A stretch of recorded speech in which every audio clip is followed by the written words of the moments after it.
Hello everyone, and welcome to episode 42 of Podcast vs. Enemies, a Destiny Massive Breakdown show. We are leaving season 18 behind and entering the short and final season before Lightfall. This week we're talking about some exotic and perk changes, a refresher on the Deepstone Crypt raids, and we have a minor DMB community Q&A. Impetus and Saint join me for another busy episode this week, so let's kick things off with some reviews.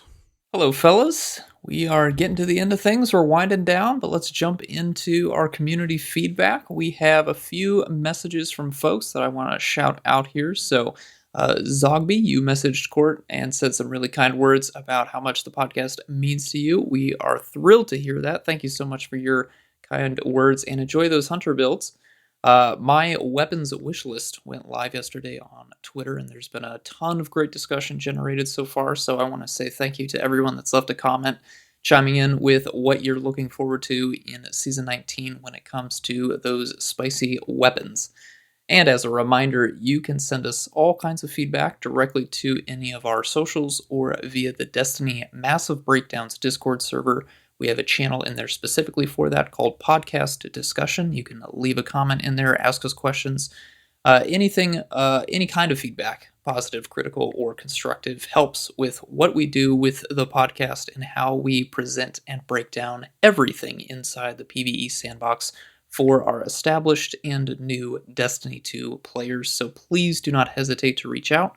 If you've got questions or ideas, we are all happy to talk Destiny. And as a final note, regarding reviews, we use Chartable to aggregate those, so this will take some time for our non-US based listeners' reviews to appear, so just be aware of that. If you want to get a shout out closer to when you send us a review, you can just copy and paste our review and send it over to our socials, and we'll be sure to give you a thank you as quickly as possible.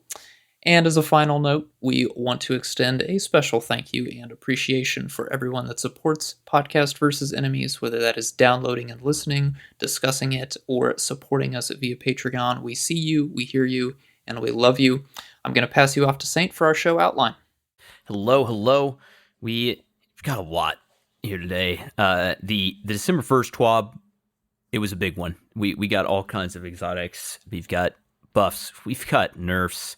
We've got a little community Q&A, and then we're going to jump into Deepstone Crypt for kind of just like a refresher on the different encounters and just nuances of all that stuff. And then kind of just looking forward to its update with all the new crafting and origin traits that are coming to that loot pool on Tuesday, which is wild. That is super close now. If you have been playing a little Patrick Star, living under a rock, you may have missed the fact that Bungie has hired Kit, grabbing the second of two Destiny Massive Breakdowns hosts. Kit is going to be on a 12-month test contract there, working as a contract journalist tester on all parts of the game. He just started with that, and kind of where does this go with DMB now that is 2 out of 2? DMB is not going anywhere. Massive Breakdowns will live on with new champion host Ill Physics and Lego LaFlash. They will be your new permanent hosts over there as they kind of take the past torch from, originally Kit and Merc, and then just Kit manning the helm for a while there. And now we've got some new hosts. If you don't know those guys, they both put out absolutely top tier content. Lego's got some awesome build videos out there on YouTube. I know Tony, Ill Physics, has a huge scrims community in the PvP scene. So honestly, great choices. Really happy to see just a bright future, honestly, of Massive Breakdowns. BBE is going to continue on. It's business normal for us. We are still just kind of keep the momentum of the overall community going, as well as in the Massive Breakdowns Discord. We've got kind of expanding team of moderators as the server itself continues to expand. There's a lot of stuff going on there behind the scenes as that server continues to just grow and get more and more built out, which is always great to see. If you want to hear more about this, and you would hear the first episode with actually all three of the hosts, Kit, Lego, and Tony, you can tune into episodes 285 and then 286 of Massive Breakdowns. So we're all super excited for Kit and his future, his next year journey, his time at Bungie. Also, another announcement, all three of us are going to be on Destiny Digest with Dan Finity, who is another great content creator. If you don't know his stuff, you should be checking him out. Destiny Digest is a podcast, and we're going to be super happy to be coming on there as a trio, as a group, and that episode will be out later on in mid-December, so keep your eye on that. We'll be tweeting out about that. I'm sure Dan will be on his socials too, so looking forward to that. That's a lot, honestly. It's a lot going on these days, guys. It's kind of a lot going down at the end of the year here. But what's going on this week? Court, what have you been up to, man? Well, I have been playing the game. Okay. With a little bit of Call of Duty multiplayer and DMZ and Warzone. But I did finish off my GMs that I required for Gilded Conqueror. I think this is number 5 or 6. Some good quality strikes this time around. I'm looking forward for next season's. I know we have Insight Terminus is one that's been already announced by the game. So that's a good one for Grandmasters. And just generally just preparing my spreadsheets myself and just generally for a new season.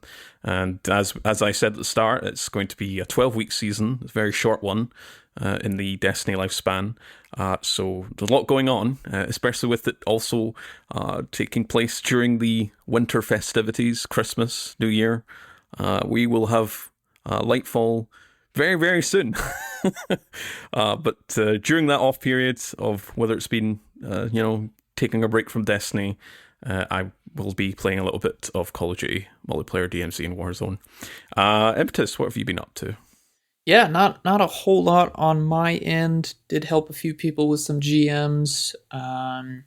Yeah, kind of at that point at the end of the season where I'm looking for just a fun project to keep me occupied as I await the new content. So I have started making builds on various classes for each of our verbs now that we have all of the light ones out, and I'm awaiting the strand ones in Lightfall. So just a fun exercise. I'm not going to go into details about these right now because obviously I want to get through all of the different verbs and play around with them on the different classes before I put them out for the community to see. But for right now, I've made a suppression build with Wave Splitter and Frosties on Hunter for that suppressor grenade regeneration.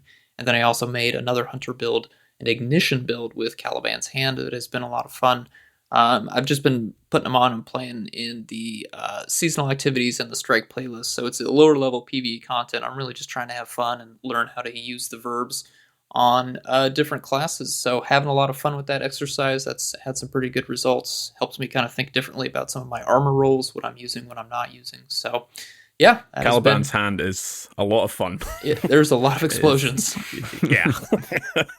Lot of explosions. Yeah, I'm looking forward to talking about that one. I wonder what if you're gonna do a shatter build. I'd be interested to see what headstone weapon you'd pick, because there's actually like quite a few in the game these days when you start looking around. I'll probably do that one on Titan and with Hoarfrost. Okay.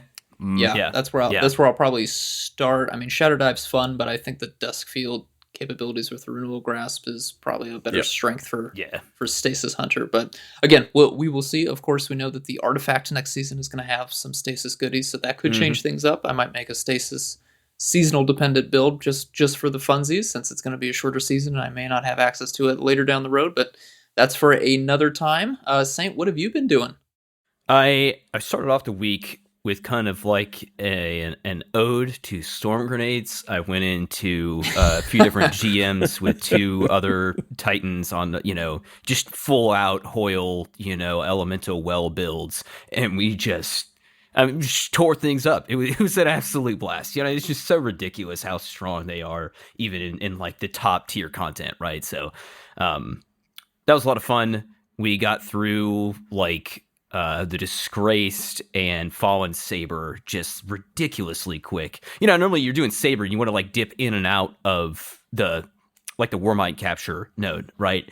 You can just kill everything so fast with the storm grenades. It just doesn't matter. You just stand there like you're in a heroic strike. But yeah, that was good. Also got through the first half of Trio Kingsfall, and I gotta tell you that the totems section was tough. It was honestly harder than I anticipated it being. That was a really, just getting all the timing right, especially like when the ogre spawns in and stuff like that, was it just took some patience for sure. And you just can't have the ogre move the wrong way, or you can't miss your handoff, by just a second or anything like that, or it's just a wipe. So glad that we got through that one. Looking forward to getting through the rest of that. Probably tonight, honestly, hopefully. That's been something I've kind of on the back burner for all season, so happy to be getting through that with my teammates, Professor and Oblivion. So shout out to those guys for being patient when I run into the wall with my arc slide and we miss the pass and all die. So thanks, guys. That's pretty much it for the week, though. Did some DMZ, got a gold camo and a sniper rifle, feeling like a gamer, so that's great. And I still need one more Brigand's Law, is like my last thing that I need for the season, so that I can craft my perpetual motion volt shot with the enhanced perks that I want so badly, but... You don't have that yet. No, well, I mean, I have a non-crafted version of it, which is fine, which is, I think, why that's like what kept me from doing it for a while. But now I'm like, all right, the season's almost over. Can we just get this done already? Okay. I mean, do you need to though? Because I don't know, it's sidearm. I don't know. Maybe we'll get a volt shot SMG. Arc SMG. Yeah. No. Maybe I won't be so concerned about this in about 6 days or 5. Not even. Yeah. All right. The TWAB, the big one. We have got so much to talk about for even just the PvE side. Not even focusing on PvP stuff. Just the PvE kind of stuff is so much. These are just some highlights as well. Yeah. These are not all of it. Doesn't look like highlights when I scroll through our script here, but well, I'll take your word for it. Highlighted. Yes. Court, you want to start us off here with our first kind of big change that's been on the horizon for a while? Yes, and we've had previous developers talk about the full auto trigger system. I know, Saint, you've had your hands on with this particular system when you were at Bungie, but we will be seeing that in the new season. So the full auto toggle to the gameplay section of the settings menu, that will be going live with the launch of Season 19. This setting will allow for all weapons to become fully automatic. And on a related note, they are also aware that certain melees also require speedy clicking and are looking for something similar for a subset as a sort of additional kind of accessibility option. So they gave examples for the glaives, swords, and roaming super melees, though currently not regularly charged and uncharged melees. And there is just a little reminder, I think we've mentioned this maybe 3 or 4 times, but No Time to Explain is getting Feeding Frenzy. Traveler's Choosing for the Catalyst perk is getting replaced with Surplus. It still has Osmosis, and Vigilance Wing, the Catalyst perk, is replaced with Ensemble. So they previously had the full auto trigger system as the perk. Speaking of glaives, we do have the some quite a massive overhaul in terms of glaive interaction. Impetus, what can you say about that? Yes, so a pretty regularly requested community request for glaives has now been granted. They can now benefit from the exotic armor perks on Synthoceps, Worm God Caress, and Winter's Guile. That's going to be a very fun synergy to play with next season. However, Bungie has also decided to tweak some of the damage multipliers and damage values for glaives. So glaive melee damage multipliers have now been reduced by 25 to 30%, that's 30, against champions, mini-bosses, bosses, and vehicles. The damage against minor and elite enemies is unchanged. And then the glaive melee base damage has been reduced from 75 to 67. So we are getting more options in our toolkit at the cost of some old damage values, especially against the higher end enemies. The melee damage multipliers being reduced doesn't bother me too much. I know in the case of champions, right, when you're using a glaive to stun a champion, you have to use the projectile. That's how it worked, at least with Unstoppable Glaive when that was around for 2 seasons. I don't know if that will be any different if we ever get, say, Anti-Barrier Glaive or Overload Glaive, but I can't imagine that it would be any different. Interestingly enough, though, nothing has been changed regarding the shield and the strength of the glaive shield, which I think would have been probably my first area of concern if I were looking to make tweaks. But either way, as both a Titan and a Warlock player, the synergy with the exotic armor perks on Sethiseps, Worm God Caress, and Winter's Guile do have me very excited, especially for Warlocks. We're not typically known for being a melee heavy class, but Winter's Guile is strong, and I think with glaives in particular, it's going to be very, very spicy in low end to mid tier content. I do want to try it out in Master, but it'll be pretty strong in Legend content for sure. I feel comfortable in saying that. Saint, I know, yeah, Sethiseps and Word God Caress. What are we thinking with glaives? I feel like this is kind of a big continuity thing for me of like I'm using my glaive as like I'm hitting something with it. It's melee damage. So I want, I've always wanted the melee perks to just like work in with that. So the nerf is like, I think will be overruled by the fact in some situations with Worm God where you can just stack up like obscene amounts of damage, which we'll read a little bit later on that some of that's kind of getting looked at and nerfed down a little bit, but being able to just run through a crowd of Thrall with Worm Gods on and then one hit the, yellow bar knight at the end, I think is going to be super satisfying. And yeah, Winter's Guile is also looking to be quite strong.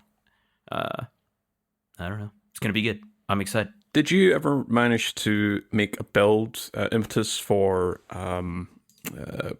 Karnstein armlets? Because I know that was a previous change that they added.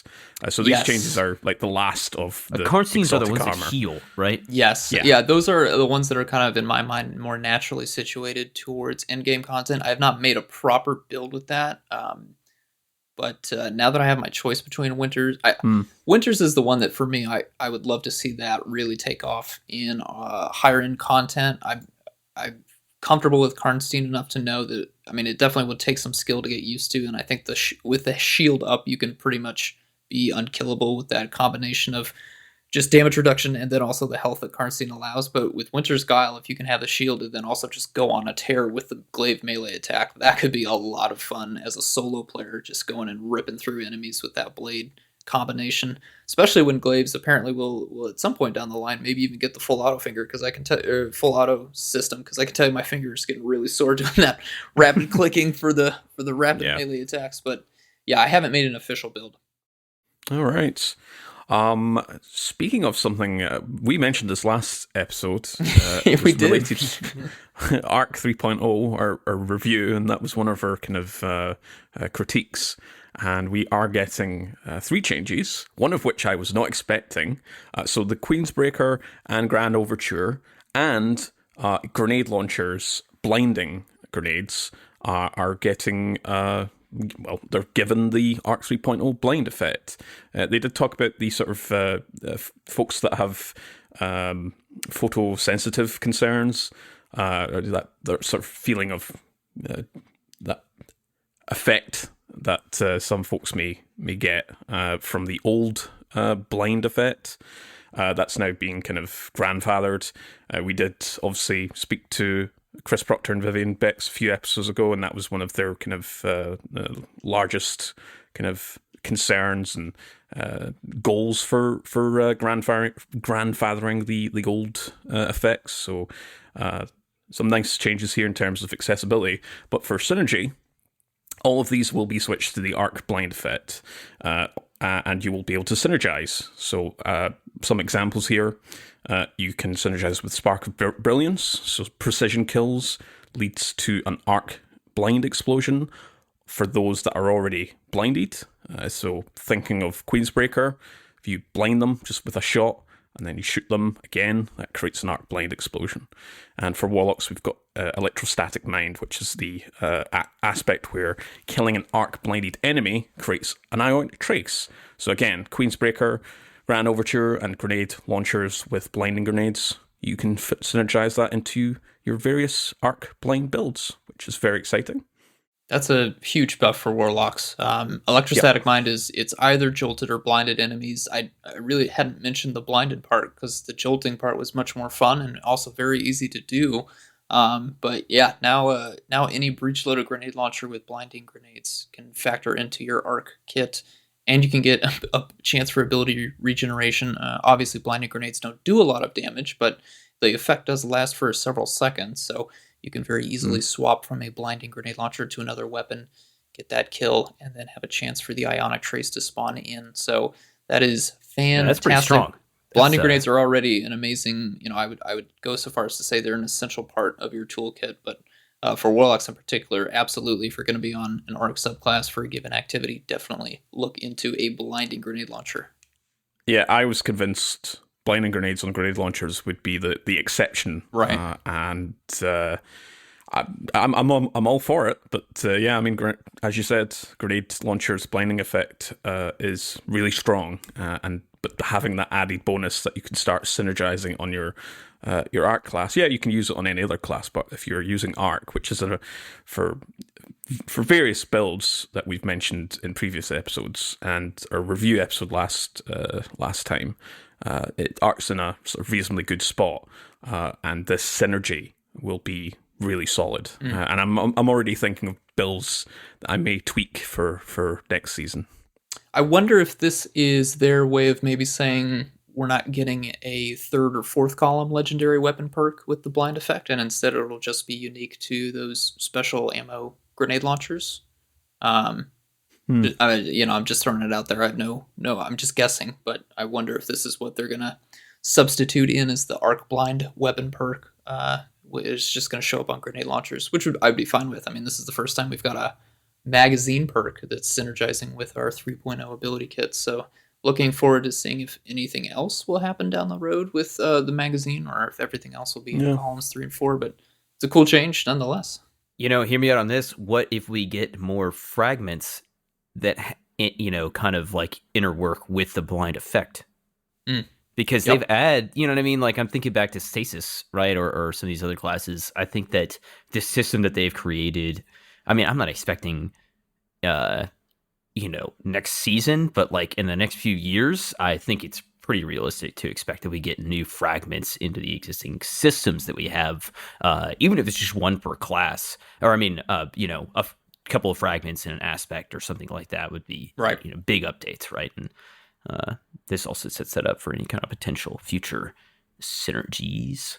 Yeah, that is a fair assessment, actually, both of you guys have said, because Arc Blind, I'm just looking at my spreadsheet, and I know you've been sort of scanning it recently as well, Impetus, where Arc Blind is maybe one of the least utilized in not just Arc, but the rest of the other Sandbox. At least with Suppression, which is a similar effect to Arc Blind, does have quite a lot of synergies, and it's got a lot of weapons that can deal Suppression. But Arc Blind is it's a tricky one to build craft, especially when most of it is some other effect produces an Arc Blind effect, rather than you get stuff or you get some synergy by arc blinding, and then you get, say, an orb of power or something like that. That's just me spitballing here, but it's pretty vacant. So there is some space for Bungie to utilize that particular sub sandbox. Queensbreaker finally getting a change. Yes, thank goodness. Definitely needed it. Grand Overture is getting an even spicier change. We'll talk about that a little bit later on, but I'll cover these next two highlights here. So we've heard about the changes to our weapon mod system, in particular Dragonfly, Rampage, and Surrounded specs. Those are going to be deprecated come Tuesday and rolled into their base perks by default. So Dragonfly spec gave around about a 47% increased damage and radius. For Rampage spec, it gave an additional second. That was from 3.5 seconds to 4.5 seconds. And Surrounded spec, probably one of the more spicier spec mods, added a 10% increased surrounded damage, and it also lingers for 1.5 seconds after not being surrounded. So this one also, there's a few other numbers here I'm going to throw out. We'll go through this slowly here. So at base, surrounded will be 40%. And then with enhanced surrounded, it'll now be 47%. That is up from 30% and 36.5% on the original changes as we have them right now. For swords, we're getting even spicier here. So swords at base will now be 35%, and they used to be 25%. Swords with Enhanced Surrounded will be 41.75%, and they used to be 31.25%. So Surrounded, a very, very spicy perk. Definitely a high-risk, high-reward perk in in-game PvE, but very, very powerful. And yeah, we'll see what new surrounded weapons may or may not come out next season. That should be very fun to play with. I'm trying to think of our surrounded swords. So I think it's both of our Dares of Eternity weapons have surrounded, or is it just our other half?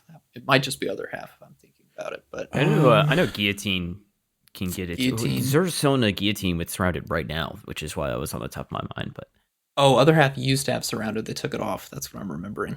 That is unfortunate.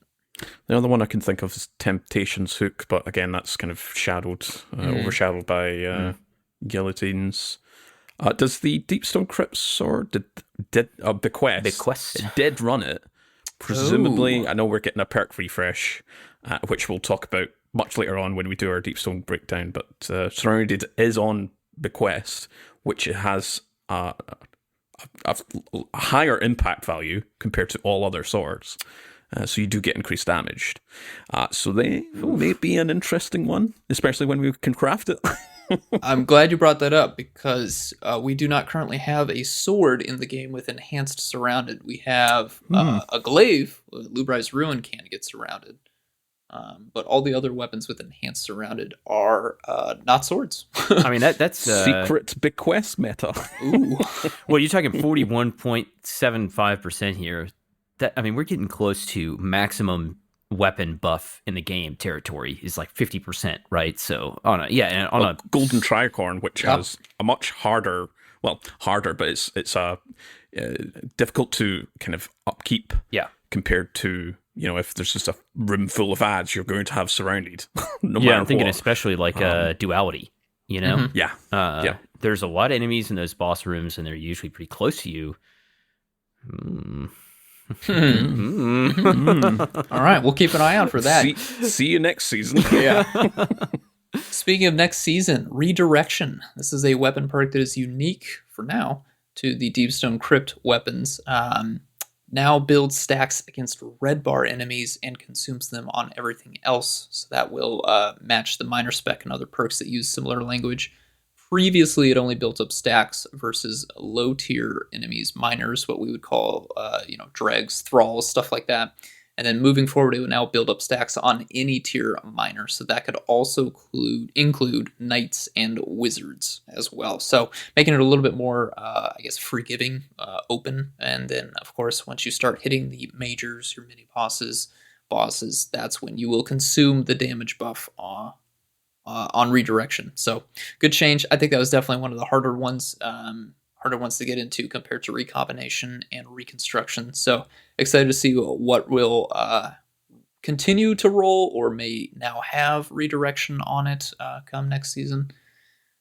Who wants to talk about Ambitious Assassin, my new favorite reload perk? I'll step in, because it is also my new reload perk, because oh boy, I'm trying to get that elusive 3 in the magazine for single shot weapons, whether that's forbearance or a rocket launcher. So they have increased the allowed time between kills from 5 seconds to 7 seconds. So that's a really great change. I think Ambitious Assassin is one of those PvE perks that went from 0 to hero, at least very recently, especially when it comes to special and heavy weapons. Speaking of special weapons, in terms of ammo and to our hearts, Divinity. We know its potency is being reduced to 15%. That is from 30. But we also know from our previous discussion with Chris, who gave us a sort of rundown, that we are getting rewound rounds will now work as intended when hitting the cage created by Divinity, as will Cloud Strike. That will also work as intended. Cloud Strike's Lightning Storm will now work as intended. Emptis, you spoke about this earlier on. 1-2 punch. Yes, 1-2 punch. Perk I've kind of fallen in love with this season, dude. Arc 3.0, but that is getting hit with a big fat nerf here. So they have reduced the bonus melee damage as follows. So from 3 times to 2 times versus most enemies with your unpowered melee, and it is down from 1.8 to 1.4 versus most enemies with charged melees. So that's uncharged versus uncharged. They are changing those numbers, but they are decreasing in both instances. They are also decreasing against bosses. So the additional bonus damage has gone down from 50% to 25% versus bosses. Now, factoring in the previous changes regarding uncharged and uncharged melees, because that's very confusing language here. For unpowered melees against bosses, the damage has been decreased from 4.5 down to 2.5. And then for powered melees, the damage has been decreased against bosses from 2.7 down to 1.75. Man, had to happen. Yeah. We've all seen the clips. It's really cool to watch somebody nuke a GM boss all by themselves, but at the same time, really, really not good for the health of the game.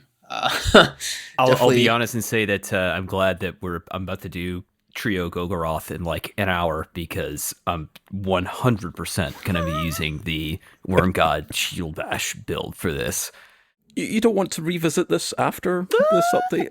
Yeah, I still need to do it. So if you're open, I'm sure that you could still like Fusion Nade, Wither Horde, Warlock that thing down. But yeah, I'm glad that I'm going to get to put it to one of its, I think it was Zemo, right, that put out that video of him like soloing the damage phase. Mm-hmm. Yeah. So it'll be fun to kind of capitalize on it, see how broken it is, but yeah, I mean, I feel you. It definitely had the nerve coming. 1-2 punch has been a sort of runaway perk for a long time. I'm actually quite surprised how long it's lasted. And the last couple of seasons, they've tried to kind of mitigate, and they've put some like exceptions. They've like the most egregious change for Titans anyway was they made it so Bonk Hammer didn't get affected by 1-2 punch. So this is just reducing all the other kind of outliers. And I suspect this is what Chris was talking about when we were doing our interview and Q&A with him and Vivian. Yeah. Where he talked about, yes, we would love to like overhaul and revamp the stacking damage multipliers, but for at least for the foreseeable future, you may see some changes, like and this seems like one of them. Yeah. That he didn't tease back, or he teased that we're getting some immediate changes, but he didn't explicitly mention 1-2 punch. So this is definitely one that kind of caught my eye. I was like, oh right, okay, yeah, this is a problem. So I got really excited about one of these next changes, and then I realized that I was probably mistaken. So next up, we have some kind of highlights from enhanced perks that are being buffed up, and I think for the most part, I think these are really good changes. Enhanced Unrelenting is getting +5 to the health regen function and losing its +5 handling. Great, right on brand. Enhanced Explosive Light gets 1 more stack at 7 stacks rather than 6. Great, another great buff. Enhanced Cold Steel, so the weapon energy and magazine capacity now at a +10 to being consistent with your other ammo kind of increasing perks, like a fuel prep or something like that. The Enhanced Vorpal is going to go from +5 reload to +5 stability, and it will go to guard resistance on swords. And then Enhanced Ambitious Assassin will increase the time between final blows from 7 to 8 seconds. So it's getting just a slight buff further, even past its own, initial increase we were reading about just a second ago. The Explosive Light one buff, I saw that, we talk about this in a minute, but Wendigo is coming back as one of the Vanguard weapons. And I was like, oh, great, now that can finally get buffed up to 7 stacks. And then I realized you can't craft these weapons, so it's never going to get enhanced, which is a bit of a bummer. But I am hoping to see Wendigo come back with its Explosive Light and still have a good return here, which we'll kind of cap on some of those weapons later on. But thoughts about our enhanced traits here? Very interesting to see what we might be getting that has Cold Steel that's also craftable, because we don't currently have the Cold Steel perk on a craftable weapon. We only have it on the Dawning Sword, which will be coming around very shortly again, and I assume we'll have Cold Steel. It's the only weapon in the game with that perk, and it's a very fun perk to play with. But it's the only one, and it's been the only one for a year now. So Dawning crafting confirmed? yeah, well. The other one that I wanted to talk about is explosive light, and currently there's only one crafted weapon that has explosive light, and that was way back in season 16. Palmyra B, the Hackey Breach armaments rocket launcher. So another crafted weapon with explosive light, whether that's a grenade launcher or a rocket launcher, to get that extra stack will be pretty tasty. Looking forward to that. I think the Hake Breach ornaments are the ones that go in the tree, actually. And armaments were the ones that get benefited by the artifact mod, but I could have that back up. All right. This episode is cancelled. All right, on to the exotic weapons. I'm laughing every time we get to the Galahorn section. Oh boy. So all right, first one. All right. Anyone want to cover this one? I mean, No. I'll put it in. I'll put it in. So the fundamentals perk. There is a reason why I put this in, because it's a wider implication. So Borealis, Hardlight, and Dead Messenger has the fundamentals perk, where you can swap between Arc, Solar, and Void. Arc's going to get plus 25 handling, plus 5 range. Solar's getting plus 35 reload speed and plus 20 airborne effectiveness. And Void's getting plus 20 stability and plus 10 aim assist. Some of these weapons don't really need help, because I know Hardlight, once you get the catalyst, is capped out at 100 stability. So when you're on Void, you're only getting that AA. But I think the wider implication is I am looking forward to if this expands into they're making elements they're making elements matter even more, because Arc's focused on XY, Solar's focused on AB, Void's focused on 1-2. What's the other perk that has bonus when you have it on a elemental capacitor? Particular? Yeah. So those two perks, I'm kind of like thinking, is this maybe a future kind of focus where, yeah, we've been getting all these arc synergies and elemental synergies and verbs and such, but having an element be like, you want this element for these two bonuses, are we going to get more of that? Because I look forward to that, if that is something that they plan to do. So it's not too exciting, at least in PvE. The fundamentals perk, it's nice to have, but like I said, some of these aren't really necessary. But I will say Borealis, I mean, they're trying their best to keep Borealis up there. Breaking a matched shield now refills the magazine from reserves and allows your next 5 shots to deal bonus damage. It's not deactivated by reloading. So that's a nice little kind of minor buff to Borealis. Are we going to be using Borealis anytime soon? Not when anti-barrier sniper rifle is so dang expensive, dude. Holy cow. Yeah. I think unless to that exact point, we see the cup of a thing where it comes back in a 3-point version.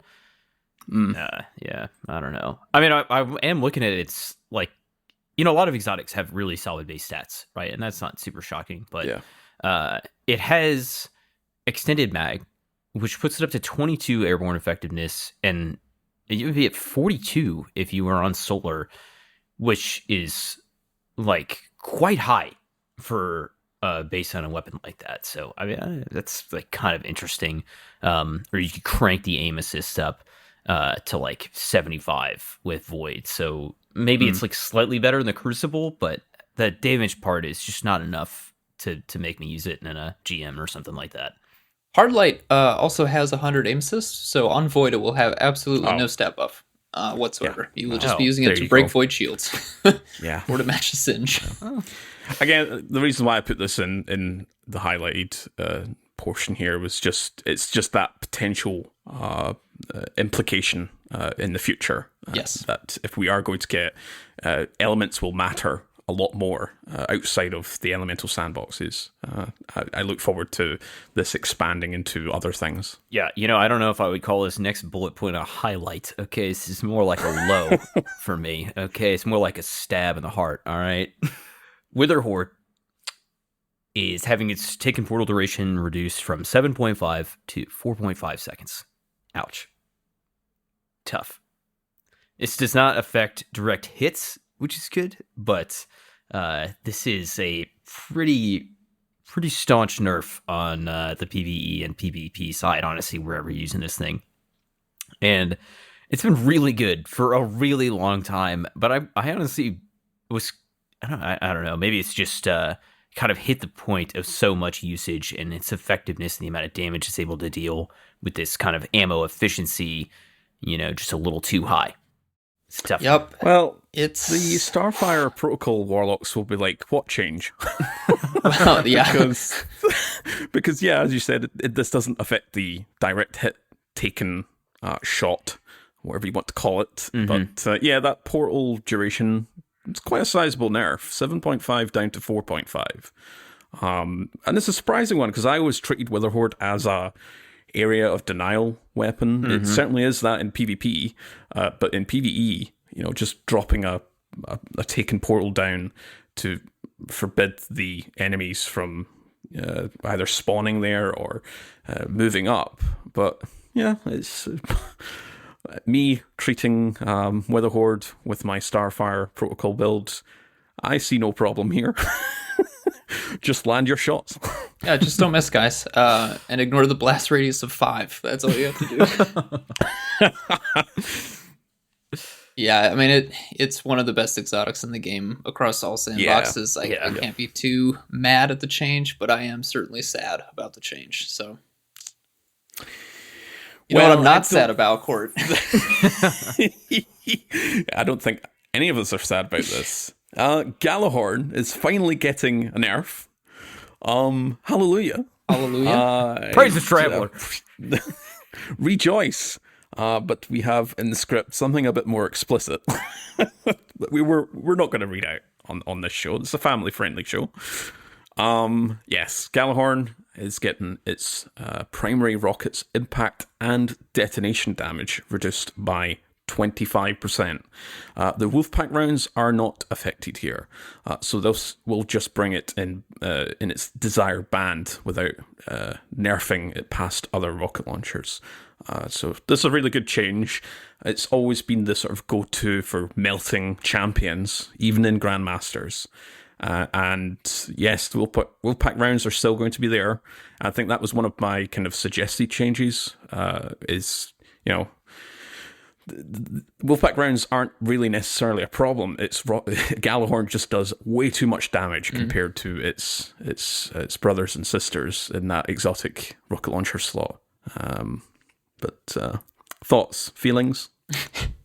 On a serious note, hopefully this is making space for maybe an Eyes of Tomorrow damage buff. I know that had been tweaked a few seasons ago. They definitely want it to be used more, but I mean, yeah, Galahorn coming out really did just bury Eyes of Tomorrow, and for perfectly good reason. I mean, there's really no specific or general purpose for Eyes of Tomorrow, but now that Galahorn, on top of being a very iconic dusting weapon, has more of a utility role in buffing up our legendary rocket launchers, of which there are many excellent options. Hopefully Eyes of Tomorrow can still shine in, Solar Singe content, being able to track multiple targets, and then if it gets maybe a small damage buff in some way or increased damage against a specific type of enemy, I think we could have an actually relatively evenly balanced solar exotic rocket launcher meta down the road sometime. But who knows? We shall see.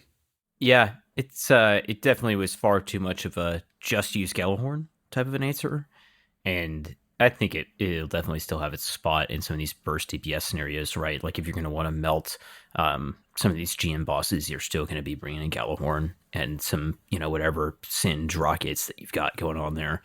So I think it'll maintain that position that it has there, which is, it's fine. It doesn't need to be the answer for everything. I would much rather have scenarios where, like Parasite is like a much more interesting option, or Eyes of Tomorrow is like a more interesting option, which... Now that I'm thinking about it, Deep Stone Crypt coming back into the highlight reel here, or into the spotlight, so to say, next season. While Galahorn is getting a nerf, that ain't no coincidence. Okay, this is some. They're really trying to push our our Tell me once Bungie's thinking ahead downtrodden right now? rocket. No I way. know, that's what I'm saying. No way, all dude. right?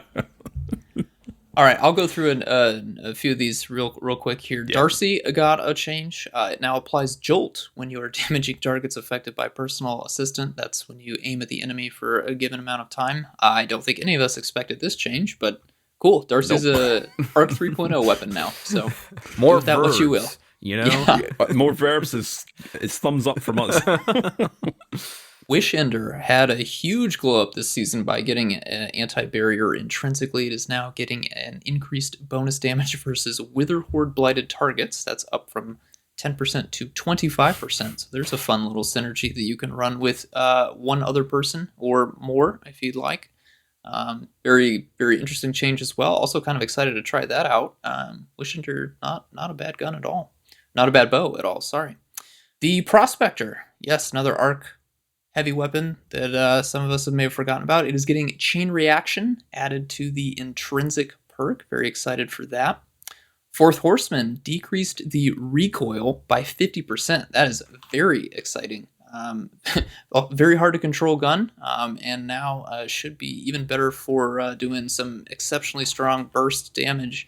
In fact, if I recall, Saint, we're going to be talking about Fourth Horseman a little bit later when we talk about potential Deep Stone Crypt weapons. So this is going to make it even stronger for that raid in particular, but also for a bunch of other activities when you can get up close to some high health targets. So very, very excited by that change. That's going to be very strong.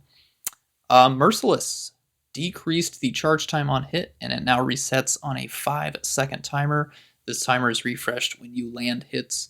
They did say in the TWAB, if I remember correctly, that Merciless does do some pretty scary damage once you get all the way towards the end of that ramp up, but I think for a lot of people, getting to the ramp up has certainly been a big hindrance. So hopefully that will get more people into using it. It's a fun fusion rifle for sure. Yeah, I think I tried it out in Season of the Lost when we had a fusion rifle champion mod, but yeah, I came away kind of feeling like it's just not worth it for the reward at the very end of that long road. So who knows? Maybe I'll try it out again when we get another fusion rifle champion mod. Merciless is one of those weapons I really want to just work, and it just feels clunky at the moment. And I hope at least this change will kind of speed things up and just make it a little less kind of inaccessible in terms of like a damage kind of weapon. I like the look of Merciless, and I like the whole gimmick with Merciless, but it just feels just kind of off. So hopefully this change will kind of detach that. Yeah, for me, Merciless and I would say Wycliffe Coil have always struck me as like the vanilla D2 exotics that have felt exotic all the way through the changes, but maybe haven't always maybe been prominent at various points. Like it's just kind of been there, but it's never, I don't look at it nowadays and think, oh, they got to redo this whole thing. It's so out of place compared to where we are right now with what we can do. I think it actually still fits in quite well. I wouldn't even think that it needs like Solar 3.0 synergy per se, but yeah, it's definitely, you got to work for that damage, but it's sweet damage when you get there. All right, I can actually just round out the exotic weapons if you guys want, and then pass it off for the exotic armor. Does that sound like a plan? Sounds good. Yeah. Alrighty. Legend of Acreus. Big buff here. The movement penalty has been removed. So previously brought the movement speed down very, very much. When you had Legend of Acreus in your hands, that is no longer going to be the case. I think that's going to be a great change, especially now that Fourth Horseman is having its recoil reduced by 50%. Those always did feel like they were in competition, at least for me, when I was putting together a shotgun DPS loadout. So glad to see that both of them should be relatively strong for their respective movements. Legend of Acreus, of course, did get a big perk change with Trench Barrel. It was the start of this season, right? That took place, so that should be very fun to play with, and it won't feel so sluggish anymore. This next one, of course, we have known about for a while since Chris surprised us during the interview, but Quicksilver Storm, the rocket damage element, has been switched from arc to kinetic as it was originally intended to be. And then, of course, Bungie did have to leave us with a little teaser, a little something. They said, quote, leaving this element unchanged would interfere with the catalyst that is dropping in Lightfall. So, I wonder what that's all about. Interesting. Strokes chin. Cold Heart. Yep. This is a really fun one. I'm actually definitely going to use Cold Heart when I make an Ionic Trace build because of this change. So reduced the cooldown on Ionic Trace generation from 3.5 seconds to 2 seconds. Now maxes out stability and reload speed when you are at maximum damage. And picking up an Ionic Trace now reduces the time it takes to max damage. I think this is a fantastic change that should make Cold Heart pretty strong from both a damage and ability regeneration point of view in mid to high end content. So very, very excited to play with Cold Heart. Glad to see that they're still giving this some love. I think the Ionic Trace addition was a much needed benefit, and it sounds like they're just doubling down on it. So very happy for Cold Heart and very excited to play with that later. Grand Overture. This one's getting a big buff. They have increased the missile damage by 50. That's 50%. Whew. Missiles are the alternate fire mode. You will charge up those missiles by landing hits with the standard machine gun damage mode. Then you swap to the alt fire mode and unleash the missiles all at once. That's gonna feel really powerful, having all those missiles come out and then having them do 50% extra damage. So very excited. Yep. And of course the new Arc 3.0 synergy that's also coming for Grand Overture with the blind as well. Very, very strong. There's gonna be a lot going on when you swap to the alternate fire mode. That's how we can put that change succinctly. Xenophage. This one I'm not sure about. I need to double check with Destiny Science people. Court, maybe you can correct me on this. So it now deals roughly half of its damage as impact damage, and the rest of it is detonation. The overall damage has been increased by 5%. Is that still, though, a nerf just because of how impact damage and area of effect damage are coded? Because I had seen some people worrying online, and I wasn't sure if this is going to change some of the utility aspect of Xenophage. I mean, it no longer has indefinite range. That's what it was. That's yeah. So Xenophage was always this kind of weird one because I can't remember the situation. I know it's not the fusees in Deepstone Crypt, but there is The somewhere bells. where, yes, the bells, for whatever reason, the bells can't accept Xenophage's like Old damage effect. type, yeah. Yeah, and I think because it's to do with like stopping explosive damage from like causing the bells to go off. Yeah. Okay. So this change will make it like a pseudo rocket launcher kind of type, or like a bow with explosive head.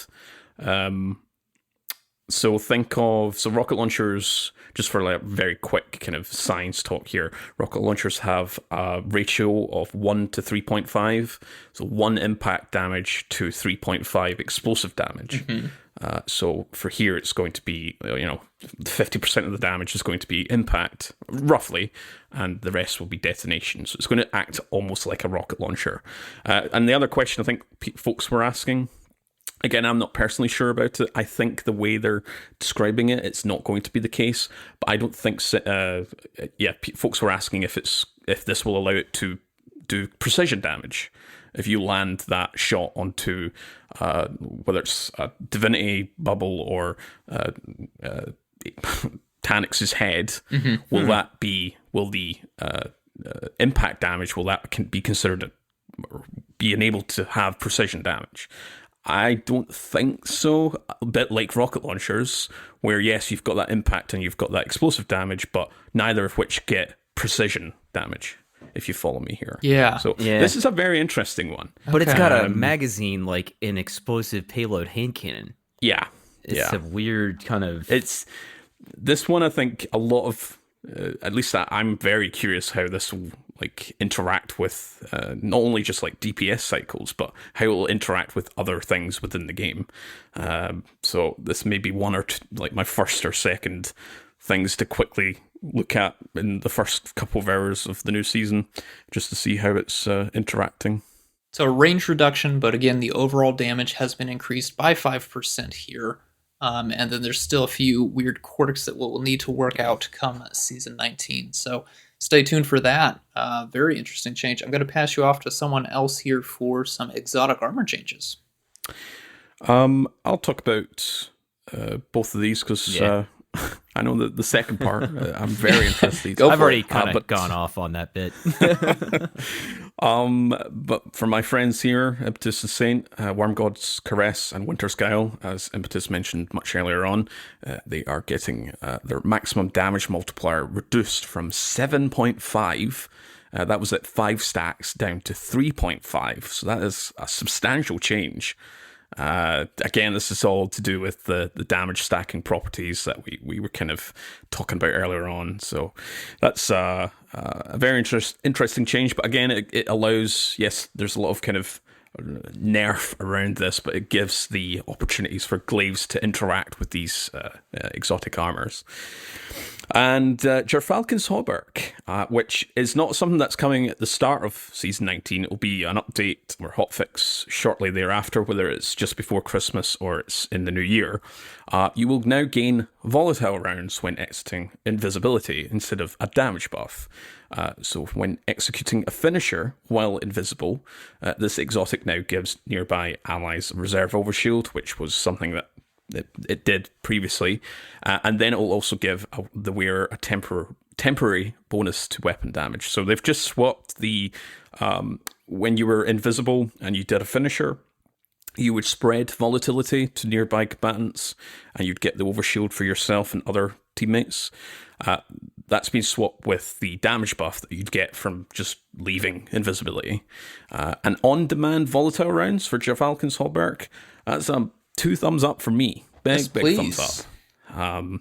I think I spoke about this in the season 16 episode when we were talking about Void 3.0. This was one of the kind of like question marks of, yes, Void Hunter is a bit questionable where its direction is, but giving it some like non-invisibility based verbiage is a nice, a good thing to see coming up. And on-demand volatile rounds for your void weapons is great in PvE. I feel like this is, hunters don't really have a lot of access to volatile otherwise, do they?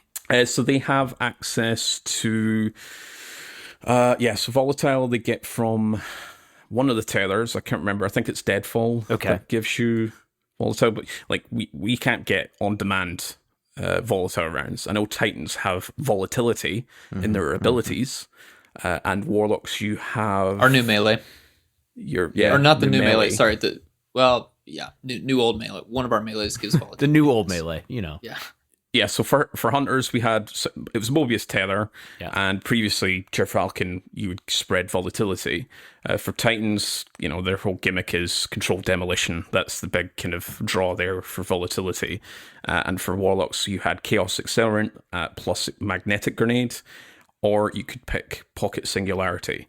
And for the rest of, for everyone, Echo of Instability, where you'd get the Void Grenade kills, would give you volatile rounds. And then obviously Collective Obligation interacts with all that as well. That's a nice little change, because volatile rounds, if we all remember Volatile Flow, picking up a Void Elemental Well, good mod. Season 16, very good mod. So this is kind of another kind of take on that particular mod. So I'm really looking forward to it. I know there's been a lot of kind of rejoice and sadness from various sections of the community. I think that's mostly to do with PvP.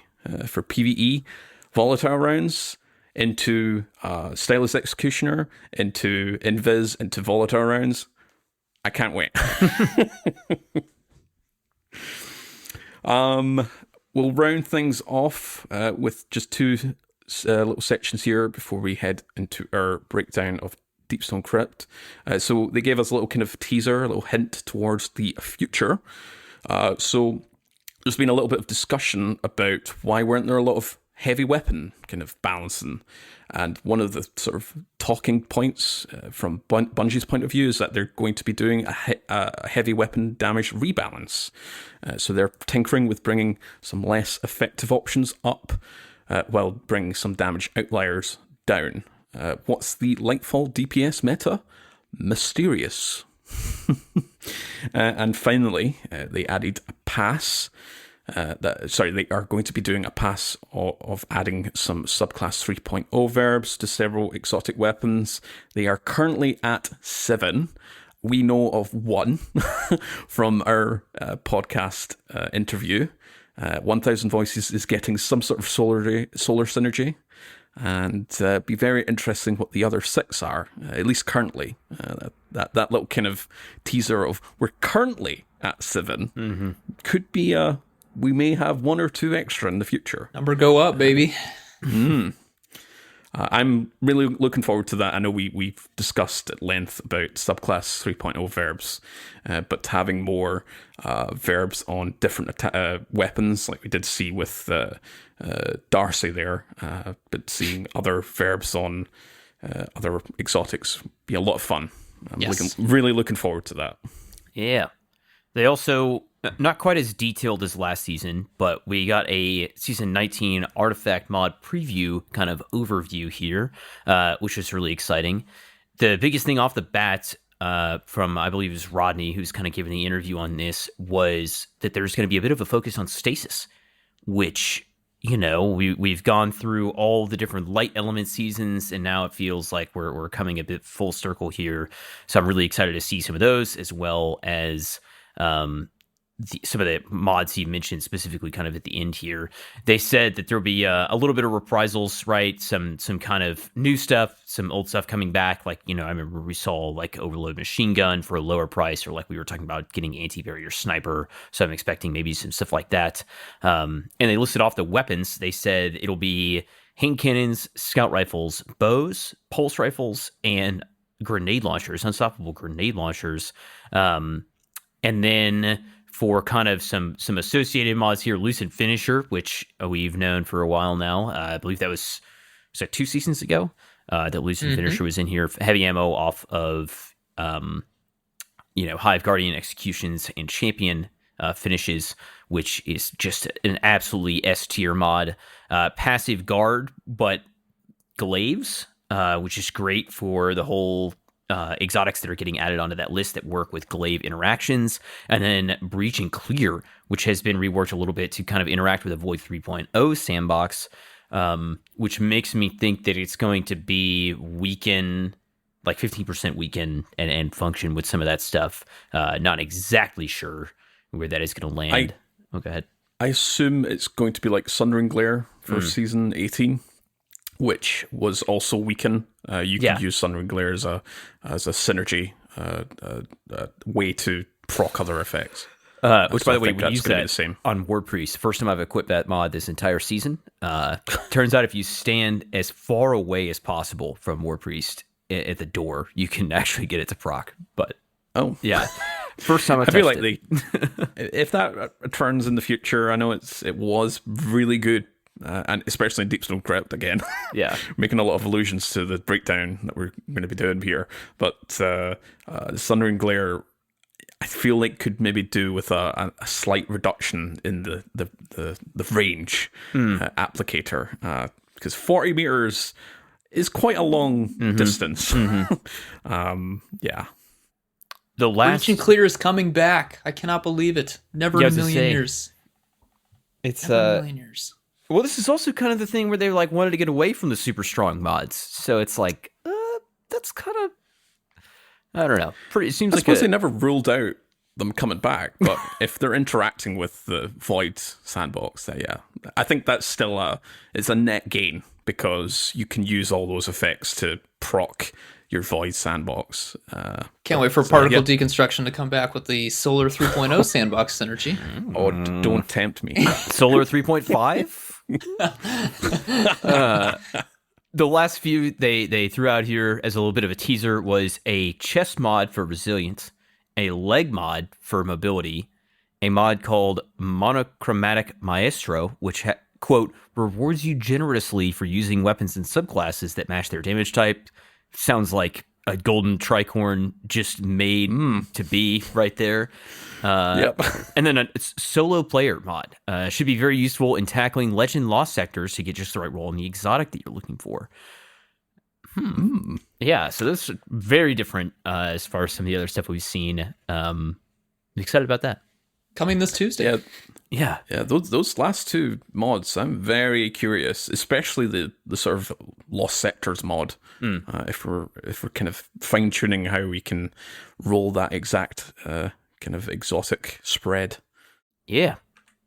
Well, that's it for the massive preseason TWAB here. Super excited to see where that lands. The Sandbox with some of those new enhanced traits and all that stuff getting mixed up and all those exotics. Let's jump into a little massive breakdowns community Q&A. We just have a few questions here from some of the patrons. Impetus, you want to kick this one off? Yeah, we have just a few here. Thank you so much, those of you that did submit serious and silly questions. We appreciate them. We're not going to spend too much time here. Just a little celebration of what's been a very exciting month for us here at Podcast versus Enemies. So, Cody, you can kick it off here with your question. What was your favorite memory from this season, and what are you looking forward to most about next season? I know he's talking about in game, but the interview was obviously all of our favorite memories from this season. So I think that's a cheating one, but yeah. Court, what was your favorite memory from this season, and what are you looking forward to most about next season? So this season, very easy. Getting my hands on Arc Hunter. When I was talking to a few people, I think yesterday or a couple of days ago, where I both had low and high expectations for Arc Hunter.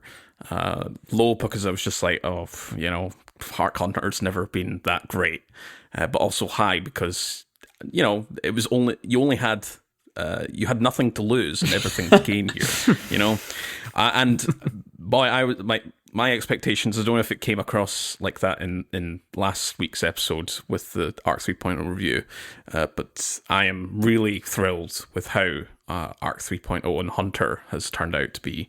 So that's my favourite memory for this season, just getting my hands on that and blinking everywhere. And for next season, I think it's the new dungeon. I am, I think we've all been kind of a bit bummed out by Duality's kind of bugs and problems the last couple, 2 seasons that we've had it. Very unfortunate, but getting a new 3-player dungeon to play with and just go through is going to be a great vibe. Saint, what about yourself? Gotta be King's Fall day one. We really, this is like, I knew I was going to have to miss the Lightfall raid because of the contract at Bungie, which was awesome, but also it was like, I knew this is probably going to be the last day one that I did for a while, and we just came out and had a good time, and we crushed it, and I'm just super proud of how well that went. And yeah, I don't know, that was just a good memory. And next season, I mean, I'm happy to go back to Deepstone. Honestly, I'm happy to have a raid that's relevant, kind of bubbling back up and giving us chances to go back in. I always loved Posterity and Trusty, the look of them, but I just could never get past their not stellar performance in PvE. So I'm super happy about that. And I mean, I think that the other weapons from the raid were already very good. So I don't even know where that's going to go. But yeah, especially Trusty and Posterity that I think historically have not been good weapons, to see them get a second chance is really cool and have a reason to go back to what is a great raid, a top 5 raid, IMO. Impetus? Yeah, I mean, my memories are pretty much aligned with you, Kabir. I did not do a day one King's Fall, but I did get to do King's Fall for the first time, and that was really fun to do. Loved it a lot, and haven't done too many runs of it, but I think it's going to age well for me, at least. I know some people don't like the standing on plates for several encounters in a row, but I still do enjoy it. I like that there's a lot of boss fights that you do a lot of different things in. And I look forward to playing it more and more season over season. But yeah, I think looking forward to playing Deepstone Crypt again.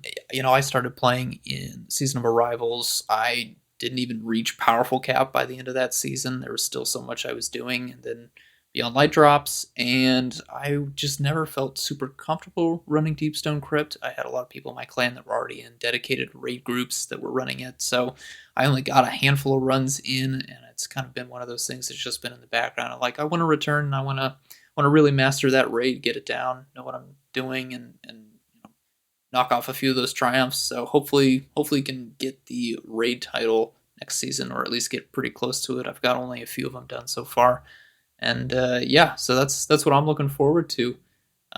Good stuff. I mean, raids are fun. Raids are always fun. All right. Go ahead, Court. Sorry. Yep. So this is a question from Deck. Would endgame content benefit from an overhaul? So he gave examples whether it's related to champions, armor mods, enemy HP, to allow more build diversity each season.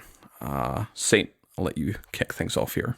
This could be a 30-minute discussion right here. First of all, I'll say, I know. I'm gonna my 30-second response basically is that I think that seeing, I agree with where you're coming from a little bit. I feel it, and I think that seeing more weapons gain intrinsic anti-champion interaction type of stuff, and more exotics like that has alleviated some of that staleness feeling. I would love to see just literally new champions, even if we're going to keep the same champion types. I just want to see give me an anti-barrier Minotaur, and I don't know, or an overload servitor instead, just to flip a couple of those around, right? Would be an interesting way to keep that going. So yeah, I would like to see some changes, even if that is not substantial system changes, and then also just seeing more ways that we can interact with the systems that exist is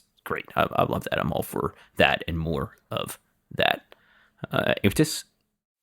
Yeah, I think my short answer here is the simplest overhaul they could do is just stuff more enemies into activities to increase build diversity. Make it so that you need to be thinking about shields more because there are more enemies with shields and activities. Make a weapon like heavy grenade launchers matter more because you're going to have more enemies clustering up or more enemies grouped up, and you can really take advantage of the perk like chain reaction on a heavy grenade launcher. That's some way to give end game content an overhaul while also allowing other things like build diversity to really shine. But beyond that, I can't give specifics without going over stuff for 45 minutes. So that's my short answer. Court, how about you? Yeah, exactly the same as what both you and Saint have said. Again, enemy density is always one that I always go back to. But also enemy type.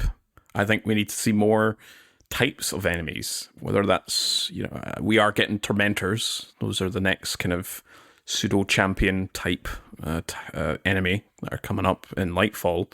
But I want to see more of those. I want to see more of Lucent Hive. Less of champions, but more of those type of enemies, the specialist type of enemies. When was the last time we saw a stasis fallen captain? Never. It's just Glassway. I was gonna say you could go run the Glassway. They got them. I love them, and I love that when they spawn all those stasis crystals everywhere and they just get really annoying to deal with, but I want to see them elsewhere. Obviously it has to be within the realm of realism. It'd be a bit off to see one of those stasis fallen captains just show up in a hive raid or a hive dungeon or strike. But I just want to see those type of enemies in the game. So we've got more than just, we've got Overload and Barrier champions. So yeah, that again, we could make a dedicated episode to this, and maybe we should down the line. But yeah, we got to keep things brief here. A lot to cover, man, and a very important question. Speaking of brief, I believe this is from Geolocating Shark, and he says, "Pizza." And I mean, I absolutely. I'm just going to say yes. The answer is always yes to pizza. Yes. Now, yes, if we pizza. get we got you guys got topping combos. You got go tos. What's your? I've got 3 here. Okay. Pepperoni. Okay. Salami, and peppers. There you go. Okay. Impetus. I'm gonna be that guy. I'm gonna say pineapple. I'm gonna say mushrooms. Whew. I'm gonna say onions. Yeah. Yeah, you know, That's all in the same pizza. Oh yeah, maybe This episode is definitely cancelled. yeah. Mr. Sun's gonna cut that out for sure, dude. I'm probably going like sausage, you know, like Italian sausage with like some mushrooms, and I'm also big on basil. Love some basil Ooh, on my okay, pizza. okay. Yeah, maybe little peppers depending on how that's going. But yeah, Delicious. Yeah, pizza. pizza, man. There's a question here from Bryce. He's actually managed to sneak in 2 questions. I don't know how that happened. That is definitely a ban offense. How many solo flawless dungeons has Impetus cleared? So the very specific question here. It's not for myself and Saint. Okay. Impetus. Okay. I feel like I have some explaining to do here. So if you go to my dungeon report, you will see that I have only done 1 solo flawless dungeon. That was Shattered Throne. It was actually a few seasons ago that I did it. And the reason I've only done 1 solo flawless dungeon is because it is very hard for me to do content that I know is never going to be sunset.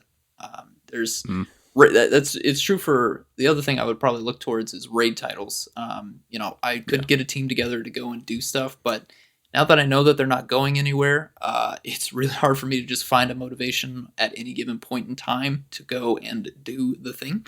I do want to do solo flawless dungeons. Bryce has even challenged me to do all of the remaining solo flawless dungeons in a week, and I will take him up on that offer at some point. But the thing is, within a given season, I'm more interested in doing GMs because those are only around for a specific point in time, and I always want to play around with those special crazy mods that show up in the artifact in those final 2 columns because I know I won't always have those. So I like to play around in there and kind of see what I can do with this temporary sandbox as opposed to going into a solo flawless dungeon and shaving a few minutes off of a run after I've already done it. So I'm not opposed to doing the solo flawless dungeons. It's just not something that I wake up on the weekends and think, oh yeah, this is what I'm doing today. I'd much rather try and see if I can solo a GM because that might be more challenging to do at some point in the future. And who knows when the next time it'll show up, So Yeah. It's a skill issue. I mean, that's what Bryce wants me to say. It's a skill issue. I'm just not good enough. I mean, to be honest, like all jokes aside, like for the longest time, I was never interested in solo flawless dungeons. Once those like the older dungeons came out, I just did them, and then that was it. I have no desire to get a solo flawless done. And even though those emblems they look quite fancy and great to have on, but I kind of back then I shared that same sentiment where I was just like, look, these aren't really going to be disappearing anytime soon. I've got no drive to do it. But as we get into the seasonal model, I've kind of ran into the whether it's the last couple of weeks of a season to go and do some solo flawless dungeons, especially now that we've got our big collection of the 3.0s and stasis. But in terms of his actual question here for everyone here, have you guys considered doing an episode or episodes on breakdowns of how to clear a solo flawless dungeon? I think it would be an interesting topic with each of you discussing how you take your respective class into each encounter of a dungeon. Saint.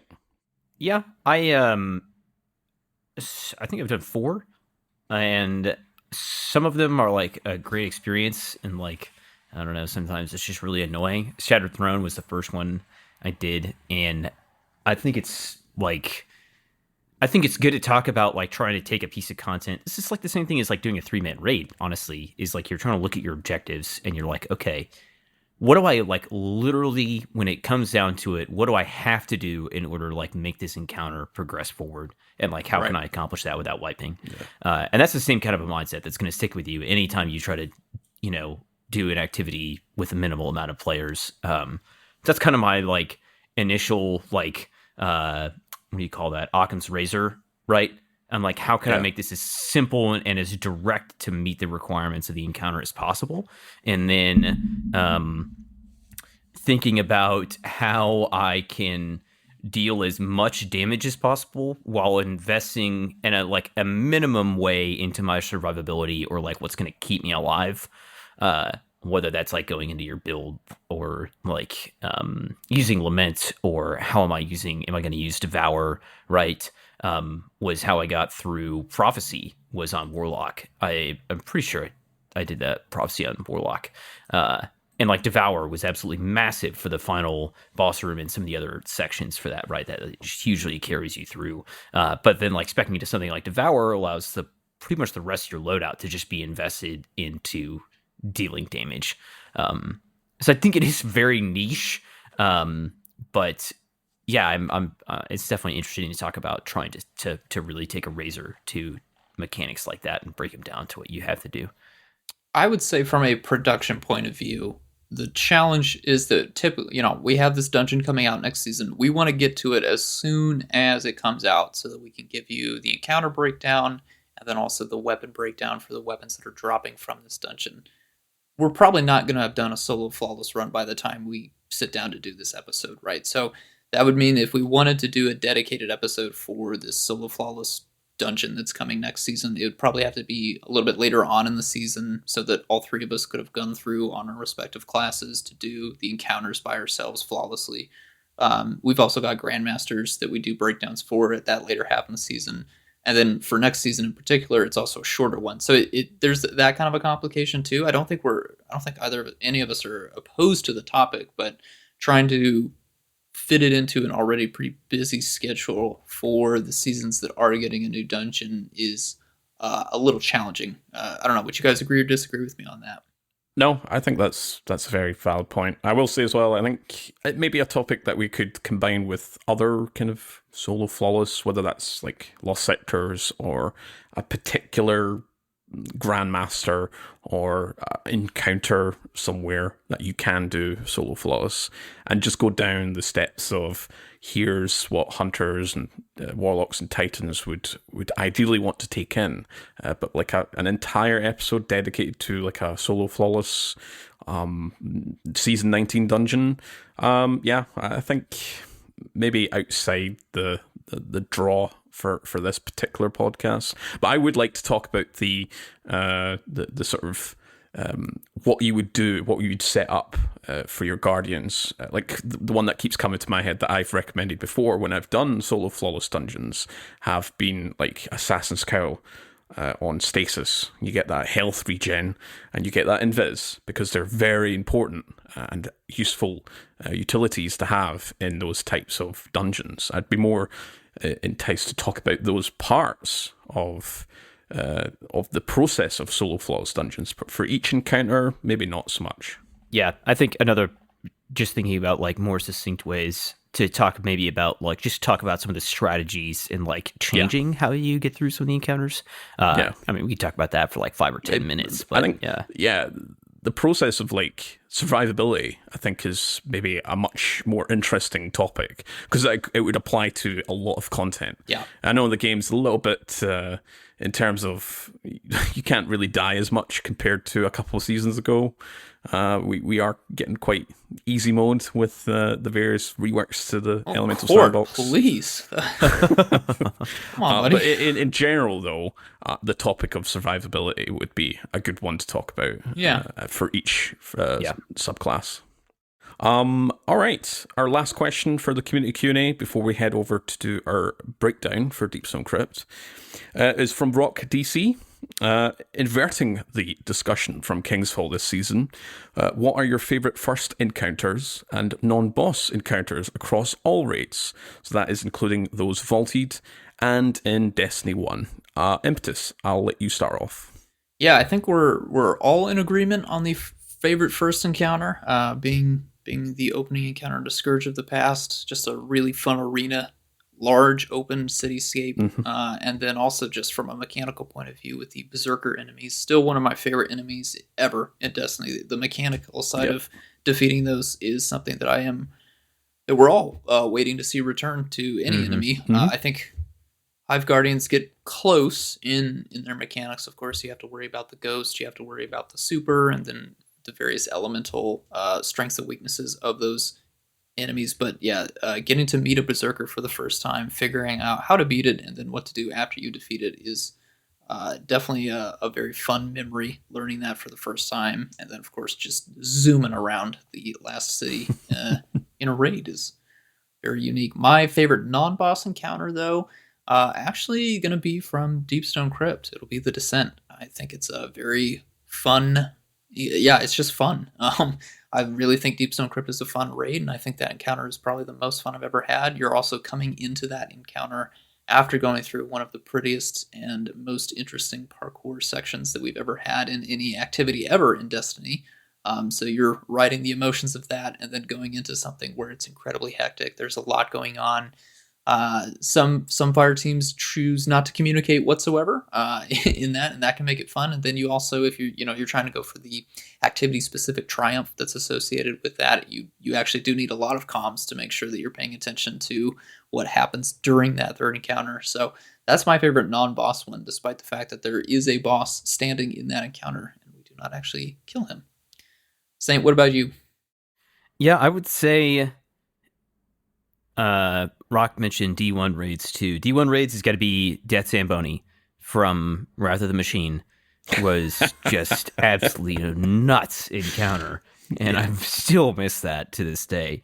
And then I would say probably right behind that one for me is the Vault from Last Wish. The reading and running in that whole just arena, and the idea that you're like unlocking the layers to the final boss is just it's cool. I love that encounter, and it's got the best soundtrack song in any raid. Well, God, man, that's tough to say against like Deep Stone Lullaby, no? but yeah, I know. But the Vault soundtrack is just such a banger, man. That song, love that song. Court. Yeah, I will add like Scourge of the Past, that being the sort of first encounter, just having that ability to do like a raid on our home planet, or in close proximity to the Traveler. It was just really excellent choice. But for my non-boss encounters, there are quite a lot to choose from, and they all are bangers. And as you mentioned, Descent, that is a really solid one. But kind of related to that, we have Expedition from Vow the Disciple. That is one of my favorite, kind of almost my favorite encounter across all raids. Yes, I would still need to rank them all at some point, but it's definitely up there. Just going chaos modes and hot potatoing the relics across the three or four rooms is just a lot of fun. There's a lot of action. There's so much stuff to do. There's just a lot of communication, and when you're doing the master version of that, oh boy, it's not easy. Lastly, I think as a wild card choice, I would probably pick our first raid in Destiny 2, Leviathan. There's, technically speaking, you've got 2 bosses if you want to count the Warhounds as bosses in that particular encounter.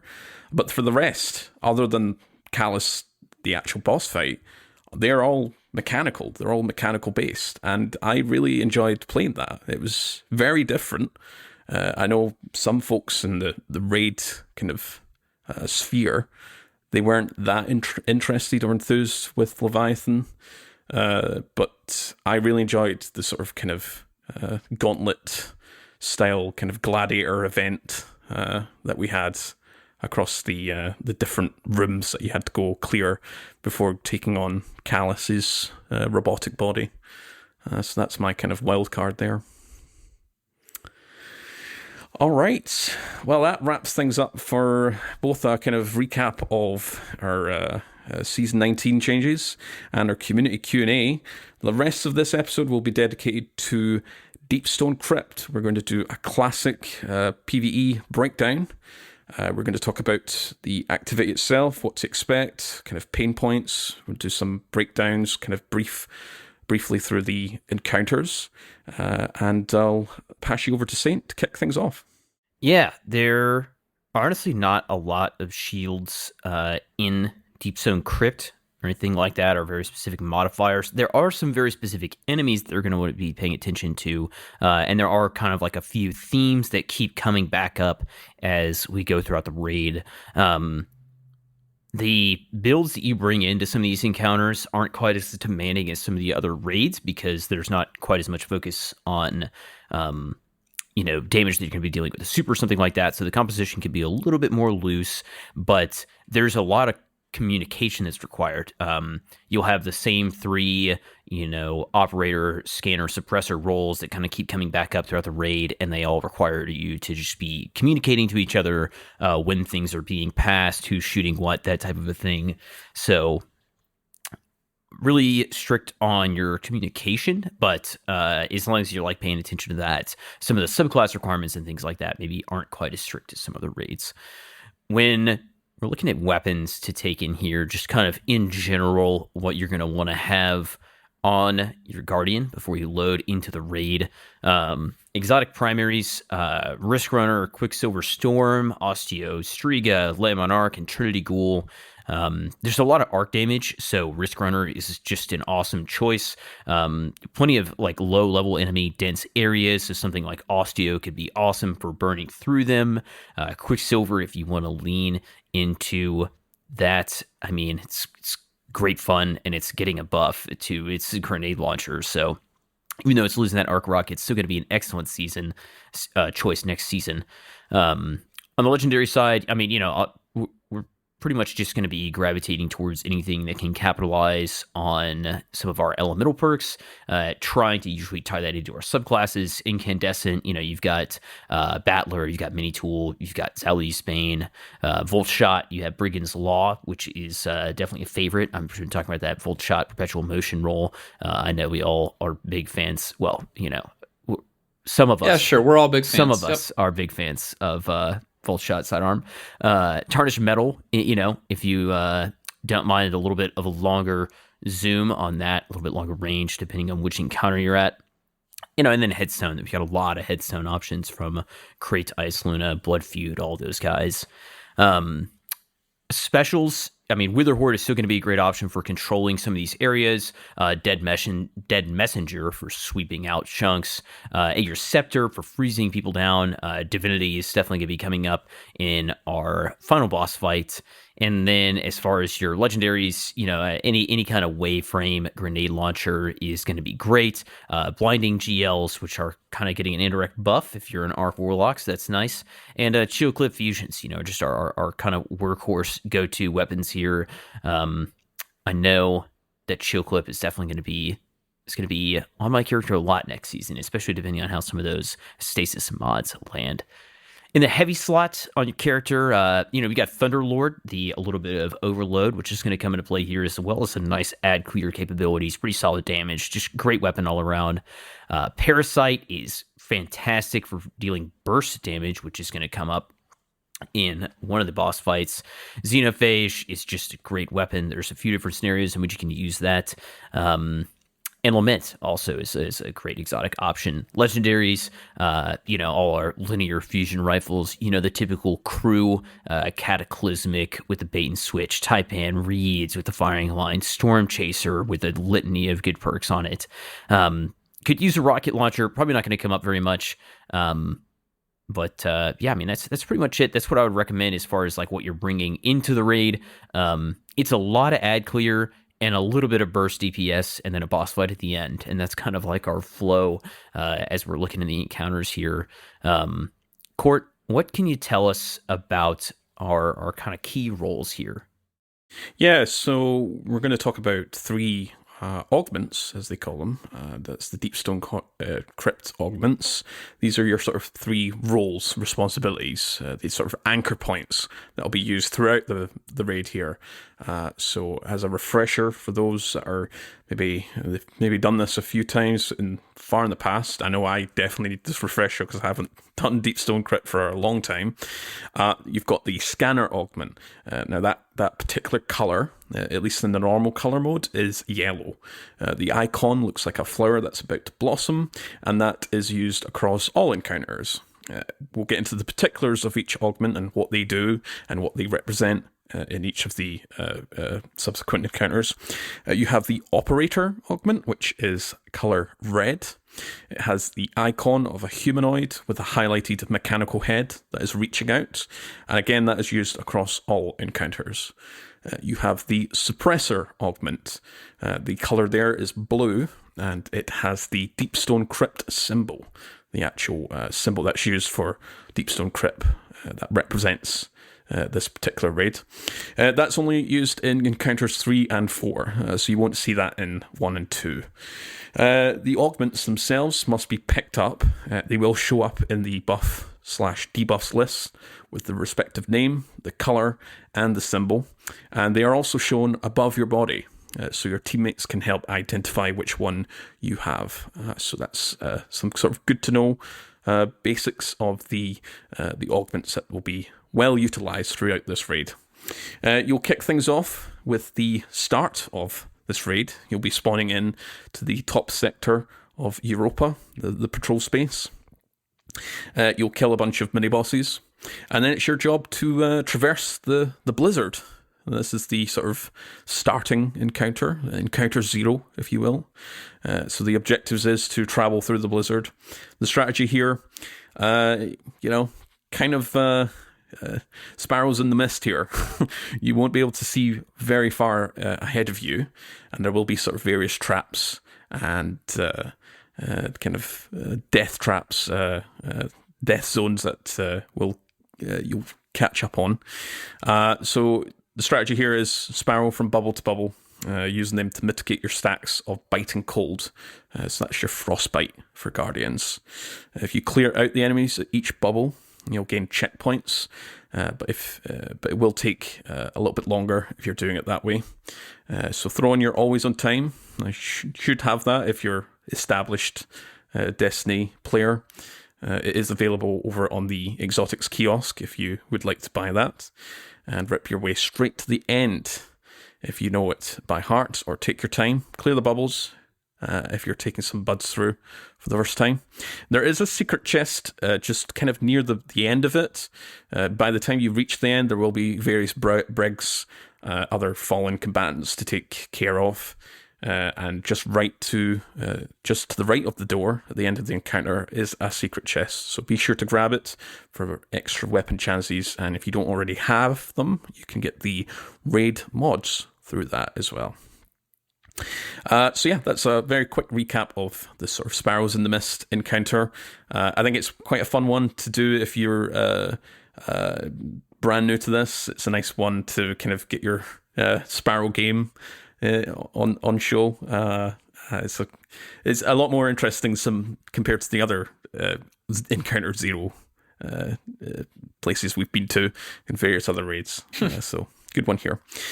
Impetus, what can you say about the very first encounter? The very first encounter is Crypt Security. This is technically a boss fight, although the boss that you're dealing with is a bit unusual. It's a set of 6 fuses that you need to detonate in order to defeat the security boss. So when you start the encounter, there will be a health bar at the very bottom. That health bar, even though you can't see it, is divided into 6 pieces, 1 for each fuse. As you blow up each fuse, you will decrease that health bar into chunks. And blowing up all 6 fuses is how you beat the encounter. So, in this space, the security room, there are going to be 2 sides, what we call the light side and the dark side. When you first enter the room, you will be on the light side. There are some pale white walls on here. And then, of course, you'll have the second half, which is bisected by a wall with 2 doors in it, as well as the fuses. Beyond that will be the dark side.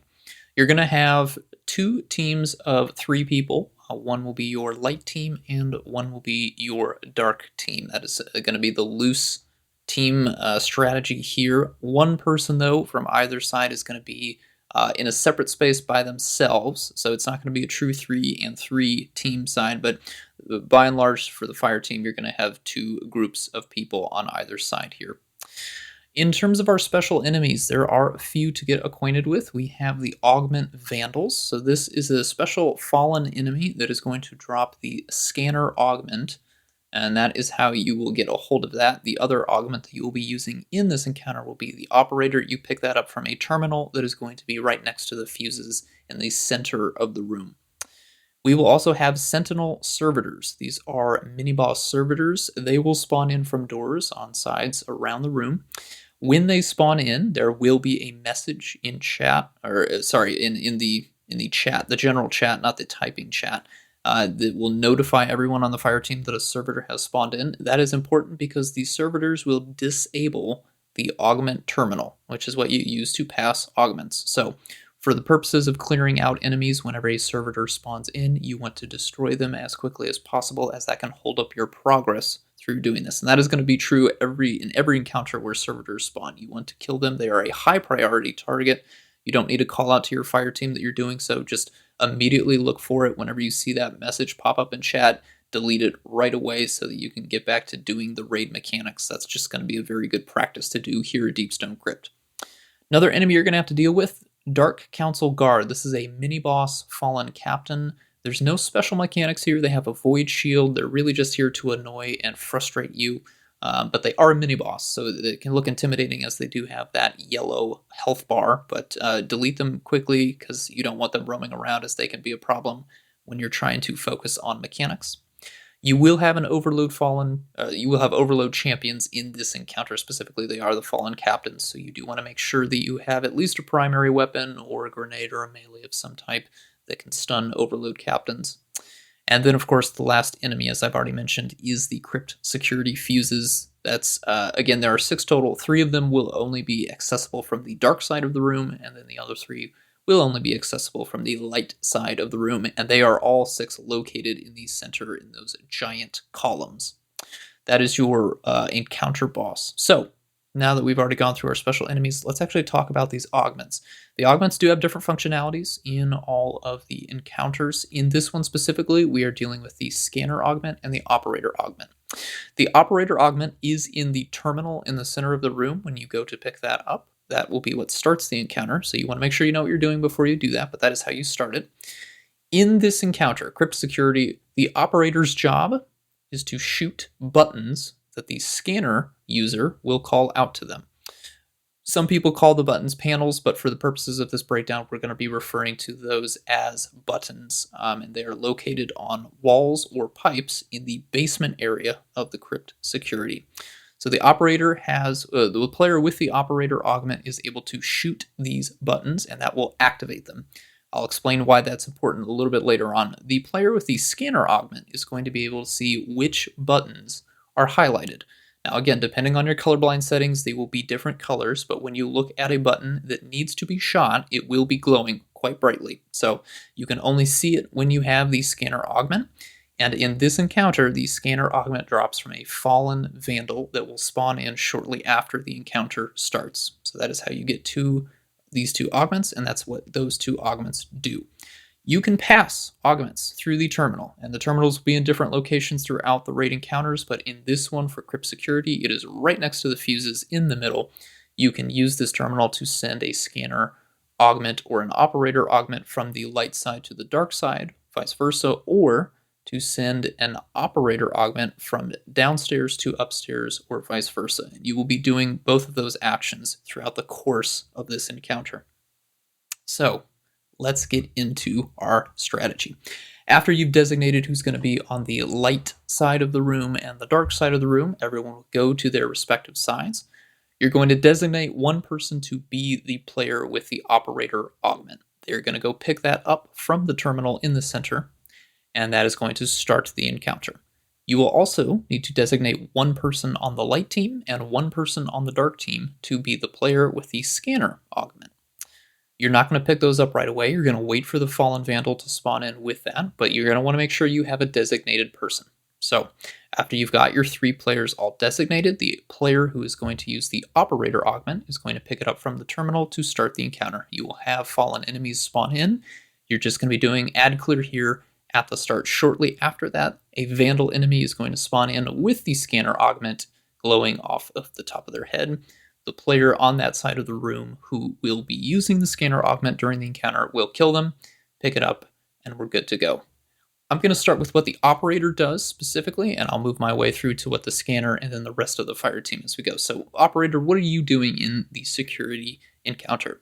Your job is to go down into the basement section, which you can see through glass panels in the floor, and you're going to be shooting 4 buttons, a total of 4 buttons. 2 of them are going to be on the light side of the room, and 2 of them are going to be on the dark side of the room. The basement is also split up into a light side and a dark side. Shooting these 4 buttons in total will expose the security fuses. Your job as the operator player will then be to swap the operator augment out for the scanner augment so that you can tell the people upstairs which fuses need to be detonated. There is an order. If you detonate the wrong fuse, you will wipe. So that is what you are doing. You are going to be spending most of your time in the basement, shooting buttons and then highlighting which fuses need to be detonated, and then also staying alive, as there are fallen marauders who are invisible down there that will be trying to slow you down. You can ignore them for most of the time that you're running around shooting the different buttons. You can also take time to kill them. It's up to you. They should not be too much of a challenge for you. Players who are using these scanners, what are you doing? You will be on your sides looking for 2 lit buttons that will be visible through the glass panels in the floor. These glass panels are going to be kind of around coolant towers that are sticking up out of the floor in the upstairs area. When you look through the glass to the downstairs, you should see a button that will either be on a wall or a pipe somewhere in the general vicinity of where that glass panel is. It will be lit up if you have the scanner augment and it is a button that you need to be activating. So you want to locate that button and then call out to the operator, this is the button that you need to shoot. How you tell them what that button is going to be up to you. There are going to be a total of 5 buttons on each side. I think the way that I did it the last time is we numbered them according to their sides. You can say L1 through 5 and then dark 1 through 5. You can also, if you are imagining the room looking down on it, use the light side as the left side of the room and the dark side as the right side. And so you can use L1 for left 1 through 5 and then right 1 through 5. It's up to you. Just agree on a system before you start the encounter. You're going to call them out. Again, you are looking for 2 buttons out of a total of 5 on your respective side. You're going to be looking through the floor. And this is probably a good time to say that you'll want to look for maybe a guide, a physical map, or an image to get a good idea of where these are, but they are not too far apart from one another. And again, how you number them is going to be up to how your fire team wants to do it, but that is how you do the mechanical side of it. Once you have located the 2 buttons on your side, you're going to go over to the terminal in the middle of the room, and you're going to deposit the scanner augment. Only one scanner augment will exist in this space, so you need to trade it over to the other side so that the player who is going to use the scanner augment can pick it up and pass along that information to the operator player. After that person has called out what to do, which 2 buttons to shoot to the operator is going to go around the basement, they're going to shoot the 4 buttons, and then we're going to move on to the preparation phase or the DPS phase. By this point, all of the fuses are going to open or expose themselves, and we're going to get ready for damage. Before we get into the strategy for damage, I want to just talk about the other 3 players, what they're doing. You're going to be clearing ads. Your job is to be killing those Overload champions, the Dark Council Guard, and most importantly, the Sentinel Servitors. We want to make sure those are dying because if the servitor is up, the scanners cannot pass their buff to the other side of the room, and that will stop the raid, and it also will stop the augments, the scanner and the operator augments from being passed, which is important for DPS. So it's ad clear, it's very simple, everything has to die. That is your strategy, while the other 3 players are doing the mechanics part.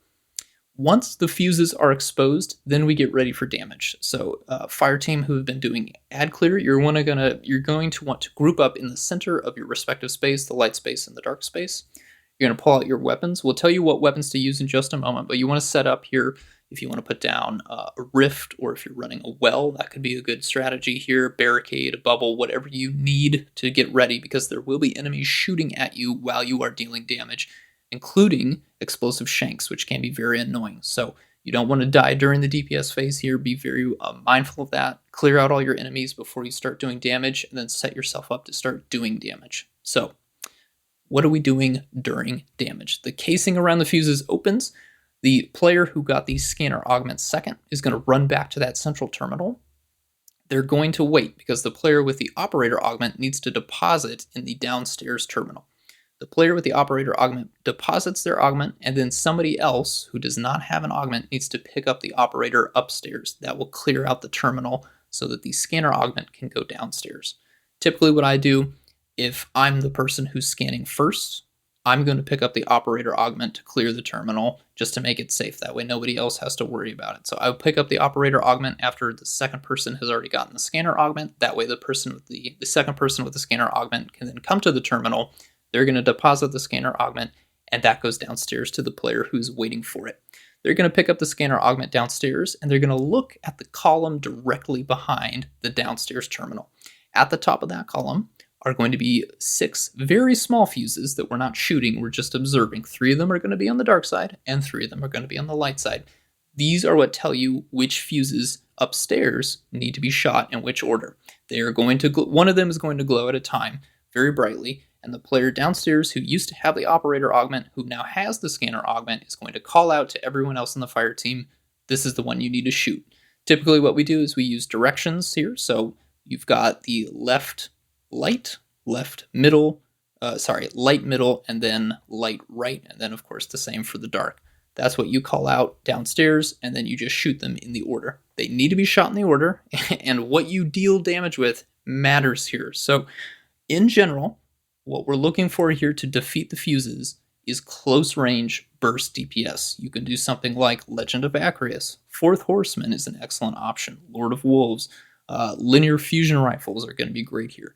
Be very cautious of rocket launchers and grenade launchers, as the explosive damage could hit another fuse if you miss or if you're just off by a little bit.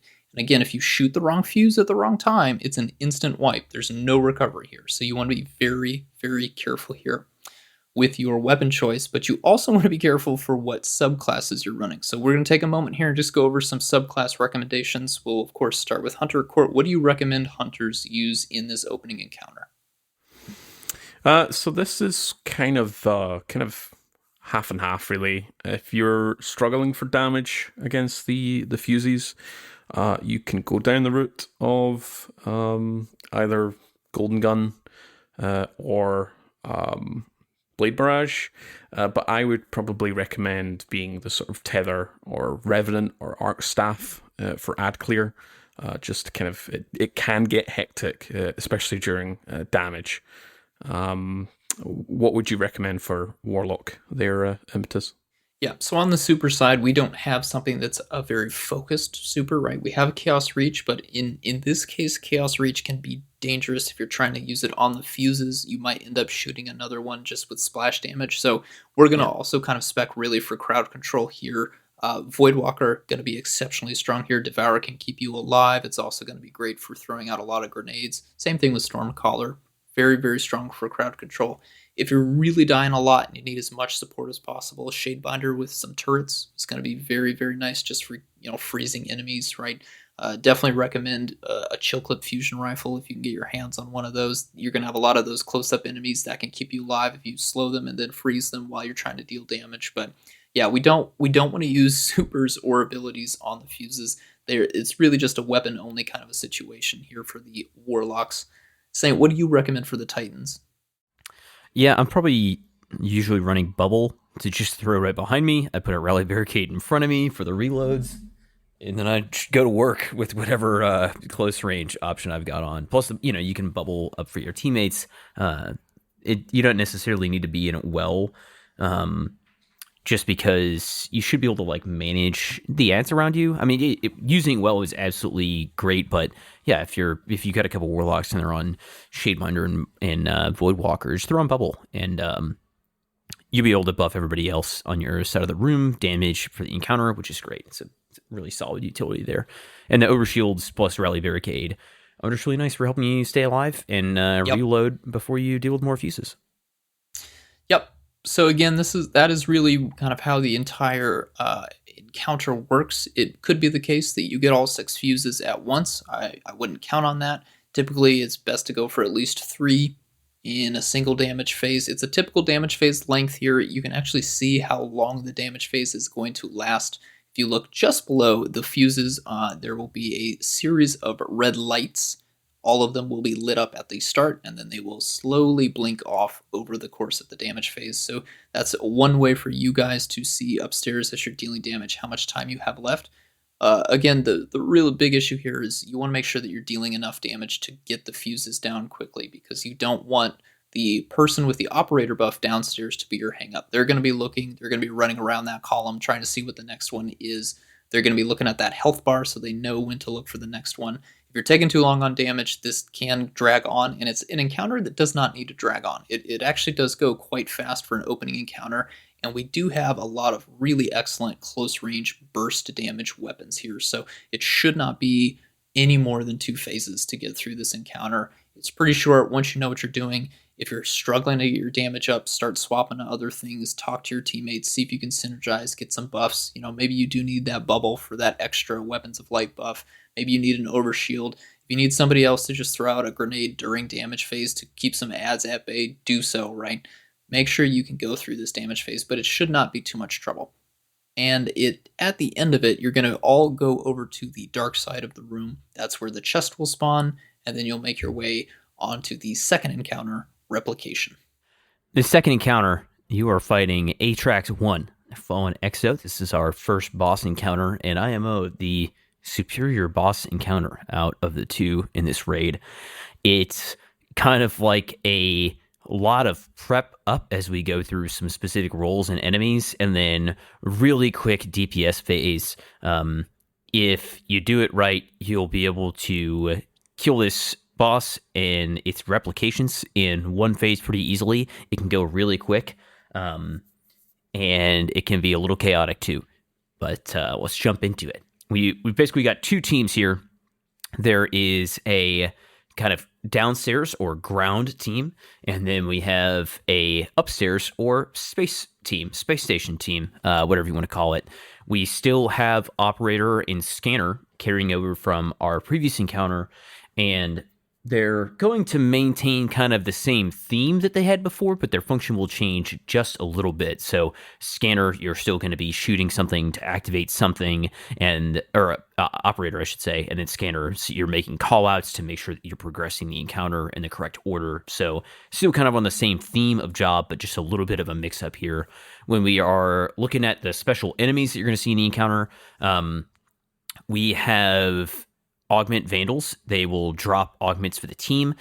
These are, this pretty typical thing that you're going to keep seeing, right? We have sentinel servitors. There's going to be 6 of these on, 3 each on the lower and upper, on the ground and up in space, kind of 1 left, mid, and right. And killing these off is what actually starts the damage phase. So, this is definitely something you want to communicate with your team. Okay, which server are we going to hold on to is how we would typically call it out, or like what's the last one that we're going to sit on. That way we can all go through all the prep of getting our rolls ready and getting into the right spots, and then kill the servitor and immediately go into damage phase. Whenever we are attempting to deal damage to the boss, there's not just a boss. There's many bosses. There will be 4 copies or 4 clones of Atrax in the in ground and up in space, and you're going to need the scanner to identify the real one, or the one that you need to damage in order to actually deal any damage. So we'll talk about how you get the scanner and all that, but it's really critical that the scanner is always there to call out which boss you should actually be dealing damage to. Whenever we are going through the damage phase, it will always start in space, or the first damage piece will always start in space, then it will go down to the ground, and then it will go back to space after that. And then, finally ground if you need to keep doing more phases to this. Whenever we are kind of looking at the layout of our room, you'll see the elevators that are at the furthest point, the back of the room from when you spawn in. Hopefully that is not too controversial of a thing to say in Deep Stone Crypt. We got 4 elevators, and each one will basically take 1 person up at a time to the space station. The operator can move these back and forth by just shooting the buttons and not actually having to get in them, which is kind of like 50% of their job. The other thing that the operator can do can open airlocks and help you get rid of the copies of the boss, which we'll talk about in just a second. And again, the scanner is always going to be the player that is identifying the Atrax clone that you actually need to hit to be able to deal damage to the boss. You have terminals, and unlike the previous encounter, there's multiple terminals. There's a few upstairs, and there's also a few downstairs. The kind of nice part about this is that if you're passing scanner from upstairs to downstairs, let's say, to make sure that somebody downstairs can identify the boss that needs to be damaged, you can put it in a terminal and they can grab it from any one of the other terminals. So it's like a little bit more of an open system here. So if you put if you deposit the buff in the terminal that's on the top right in the space station, they don't have to go to the specific terminal on the bottom, which is kind of nice and just keeping things flowing. We have the buttons that the operator shoots, right, to either send the elevators up and down or to open up the airlocks. And then the airlocks themselves, which are kind of like little space rooms. It's like hard to think about this and not think about Among Us, right? I mean, it's just been played out in the absolute ground. But if somebody's getting sus, they need to be ejected. And this is like literally exactly that. It is a door that you can open up and then it goes right in the vacuum of space and you've got to get out of there before it closes. You need to get into these airlocks because whenever you kill copies of the boss, it drops an orb or a replication orb of the boss. This will go on your like buffs and debuffs list, and you can like see it floating above your head. If you look at it, it looks kind of like this little tiny like icon, animated version of what is like the spirit of this Atrax clone or whatever that is. And you need to get them outside. So to kind of talk through how the flow, you want to kill Atrax and all of her replications, how is it all going to go down? So you start off in splitting your team into two, right? You have your space station upstairs and your ground players downstairs. You can immediately send 2 players up and have them start clearing out some enemies up there while the other 4 remain downstairs. And your 4th player eventually will see a vandal and they'll kill him and grab the operator buff. And then they can take the 3rd elevator right on upstairs so that once you get up there, you've got your player set. Scanner buff will also spawn upstairs, so you don't need to travel for that one. And once you have kind of your initial setup done, you've cleared out some ads, all the servitors are dead downstairs, you've killed 2 out of the 3 servitors upstairs, your operator and your scanner are in place, it's time to deal some damage. So you kill that last servitor, and then you are going to want to hit this boss with as much burst DPS as possible, and this window is going to be super short, but the amount of damage that you're able to deal isn't like limited at all. So it's kind of like a thing where you are trying to deal a massive amount of damage to the caretaker at the very end of that damage phase. For any of you guys who have been through Val, but maybe haven't been through this, same type of a thing. We have an incredibly small window where we can do a lot of damage, and then that's going to be it. So super popular weapons for this are Lament or Parasite, if you're able to get some stacks up. Somebody using Tractor Cannon is really nice. Cures of the Falling Star, Thunder Crash is just like absolutely top tier. I remember going through this with a few people and even being able to easily kill him on a singular floor if you're Tractor Canning and you're hitting him with a few different Thunder Crashes, or her with a few different Thunder Crashes, I should say. But yeah, you want to hit that burst DPS as hard as you can, even if it takes you a few floors, that's totally fine.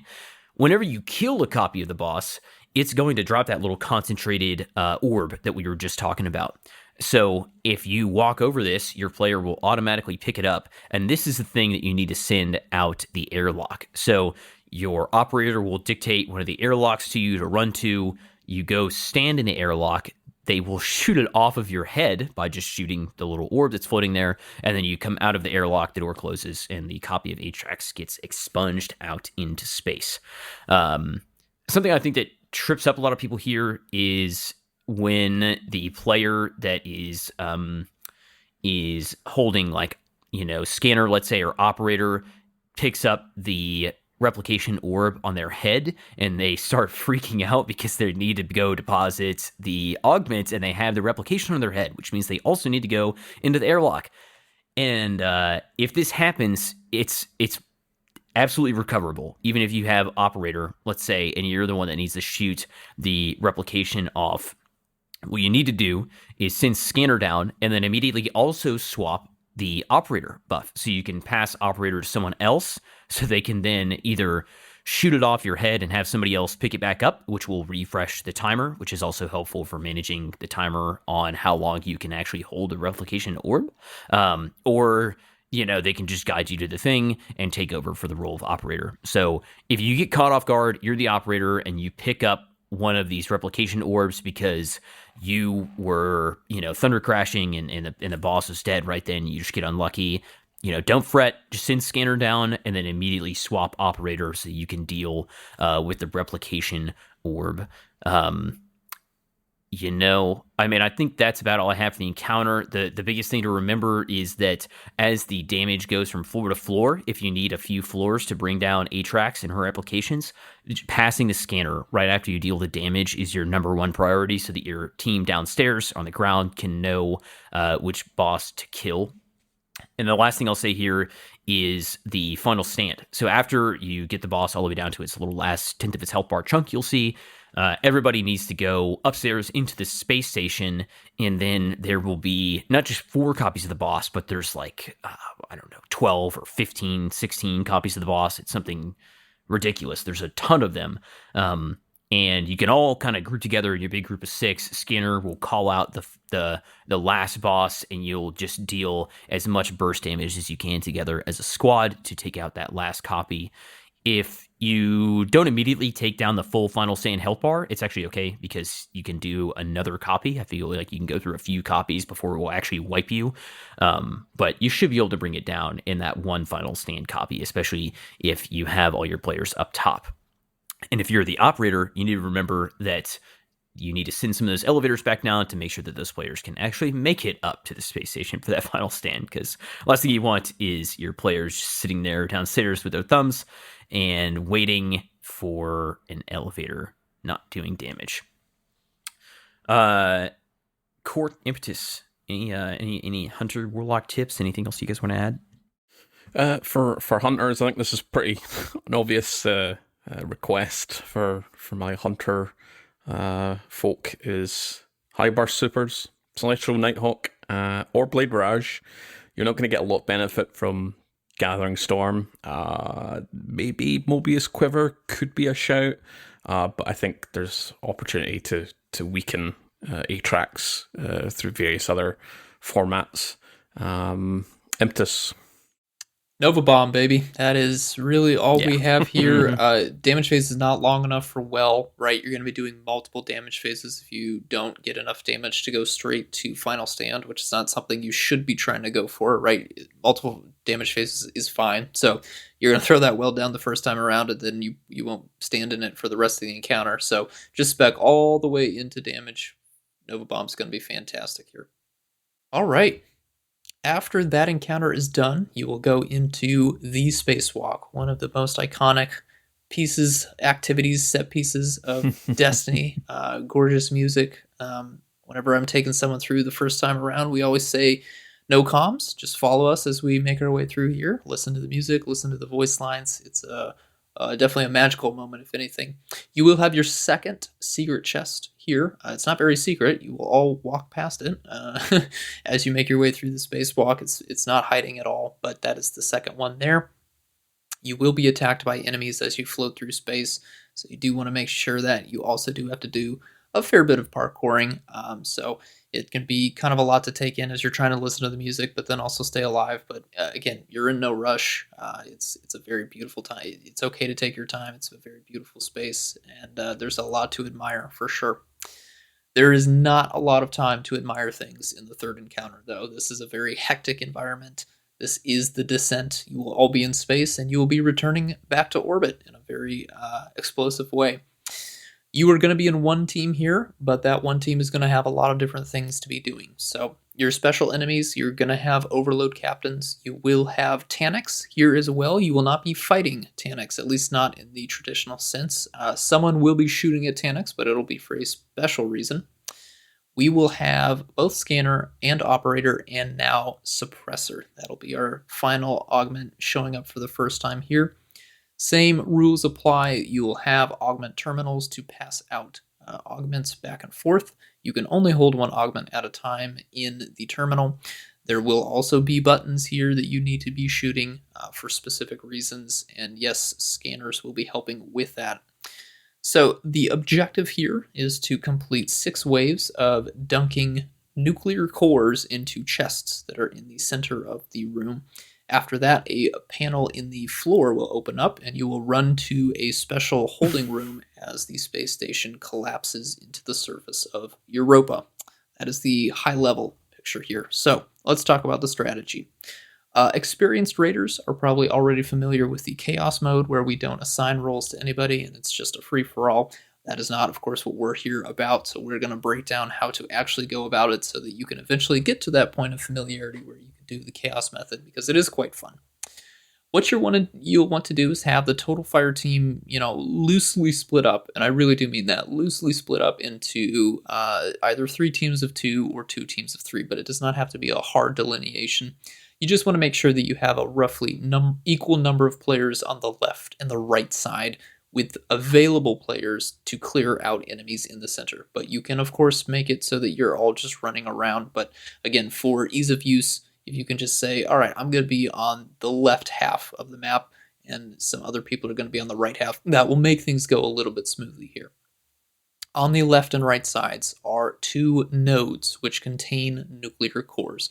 One is going to be on the far left and far right wall, and then you will have the closer left and right ones on a catwalk that are going to be up in the air, and those catwalks are going to be a little bit closer to the middle of the room.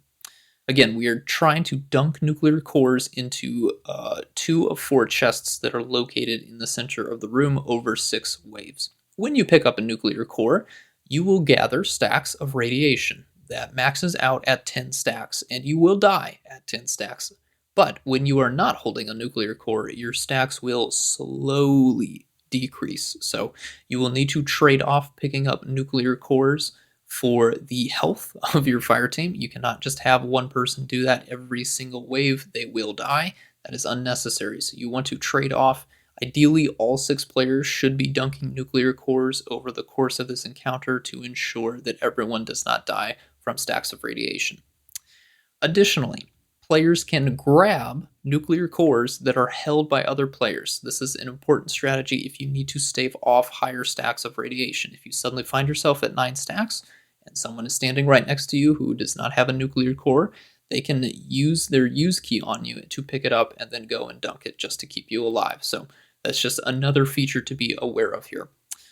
All right, let's get into our 3 augments and what they are doing. The operator, what you are doing in this encounter is you are activating the buttons above the nuclear nodes to spawn the nuclear cores. You will shoot them. It is the same activation method.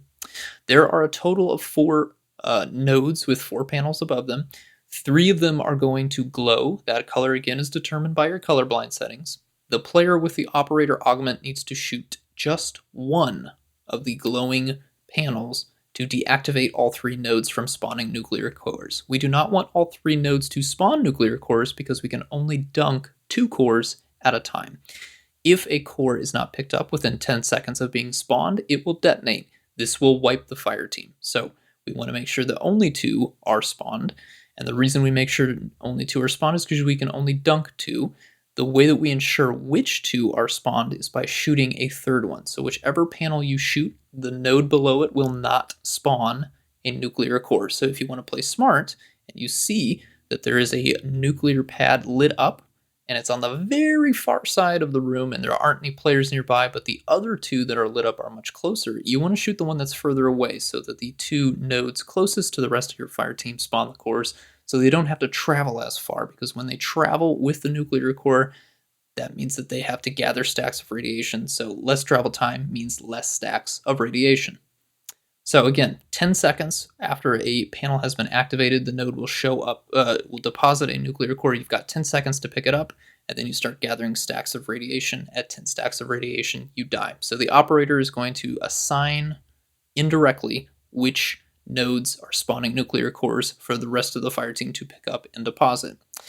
Once we have picked up nuclear cores, there will be 2 of them, we then need to figure out where they are going. That is where the scanner comes in. The scanner is going to use their augment to examine the 4 chests at the center of the room. 2 of these 4 chests will be lit up. There's going to be 2 on the left and 2 on the right. How you describe each of these chests, again, comes down to your fire team.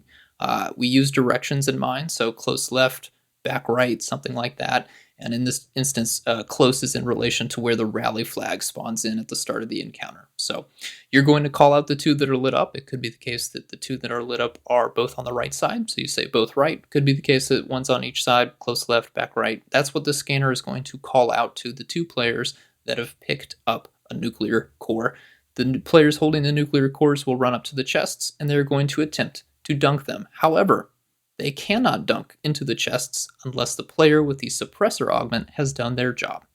The player with the suppressor augment needs to stand underneath 3 floating orbs and shoot Tannix. As Tannix will be in this room, he will be firing at you throughout the entire encounter. You cannot do any damage to him unless you have the suppressor augment. But you need to stand underneath 3 floating orbs. One is on the left side, one is in the center, and one is on the right side. They're up on the catwalks that is shared by the nuclear nodes, and then the orb that's in the central area is down below. So when you go to stand under the orb, you will see a little white circle around the underneath that will tell you the radius where you need to stand.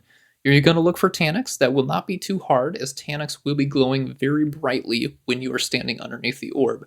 But you do need to look for him because he can move around, so he won't always be in the back central area of the encounter. He does kind of move about, so just be aware of that. But you're going to go stand under each of the 3 orbs. You're going to wait for Tannix to glow brightly. You're going to shoot him. It'll take about 3 to 5 primary shots to suppress him. You're then going to move on to the next orb, do the same thing, and then move on to the final orb. After Tannix has been fully suppressed, you will see an animation where he starts, it looks like he's actually jolted, is what the animation looks like, but he's not taking damage at this point. There's no health bar or anything like that. He's going to be suppressed. At this point, those chests where the nuclear cores need to go will be activated, and that's when the 2 players holding the nuclear nodes can deposit them into the chests. That is how you do one wave. You're going to do a total of 6 of them, and the last mechanic that I'll bring up here before we talk about our recommended builds here is what happens after you have dunked the 2 nuclear cores.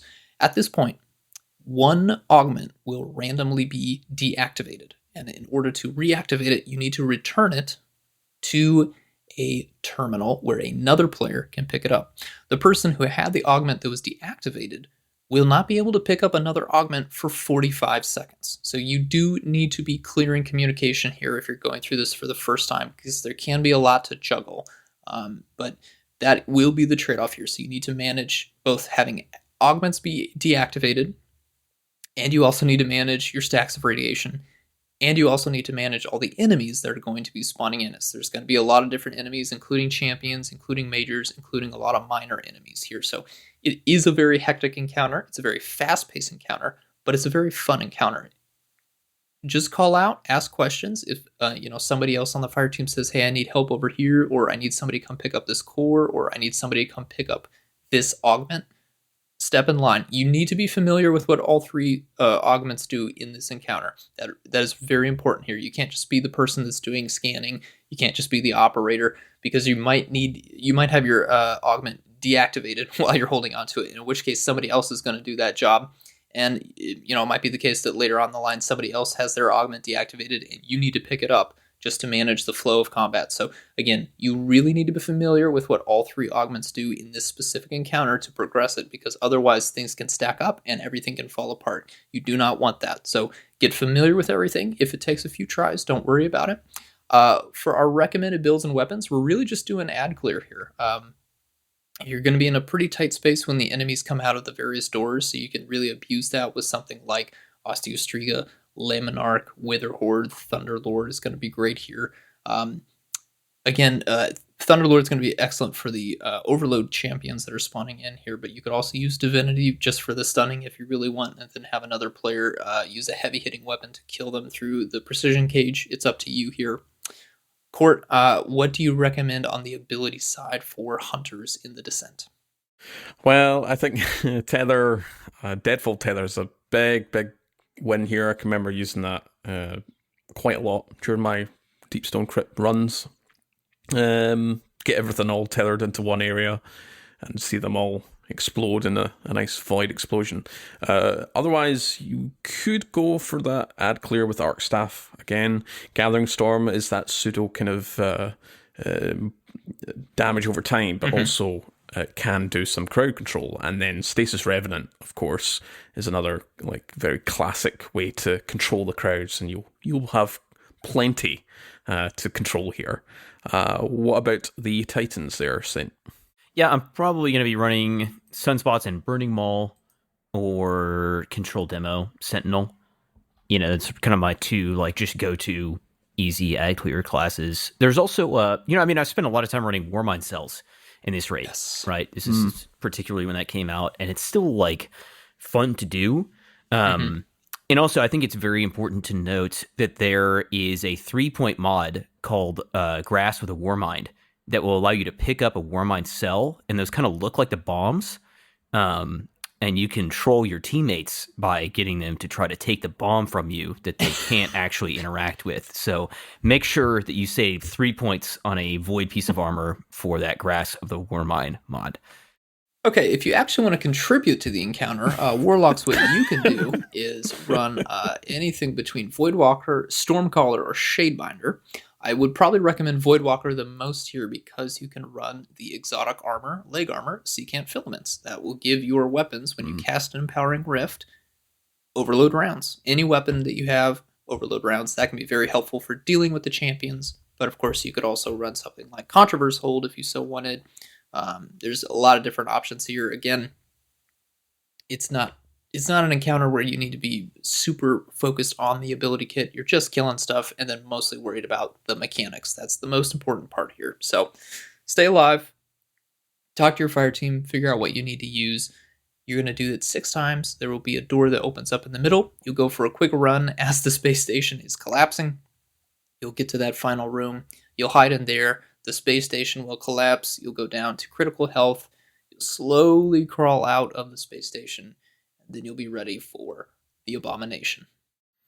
Yes, this is the 10th time that we've met Tanix, and we are finally doing the how many times do we have to teach you this lesson, old man?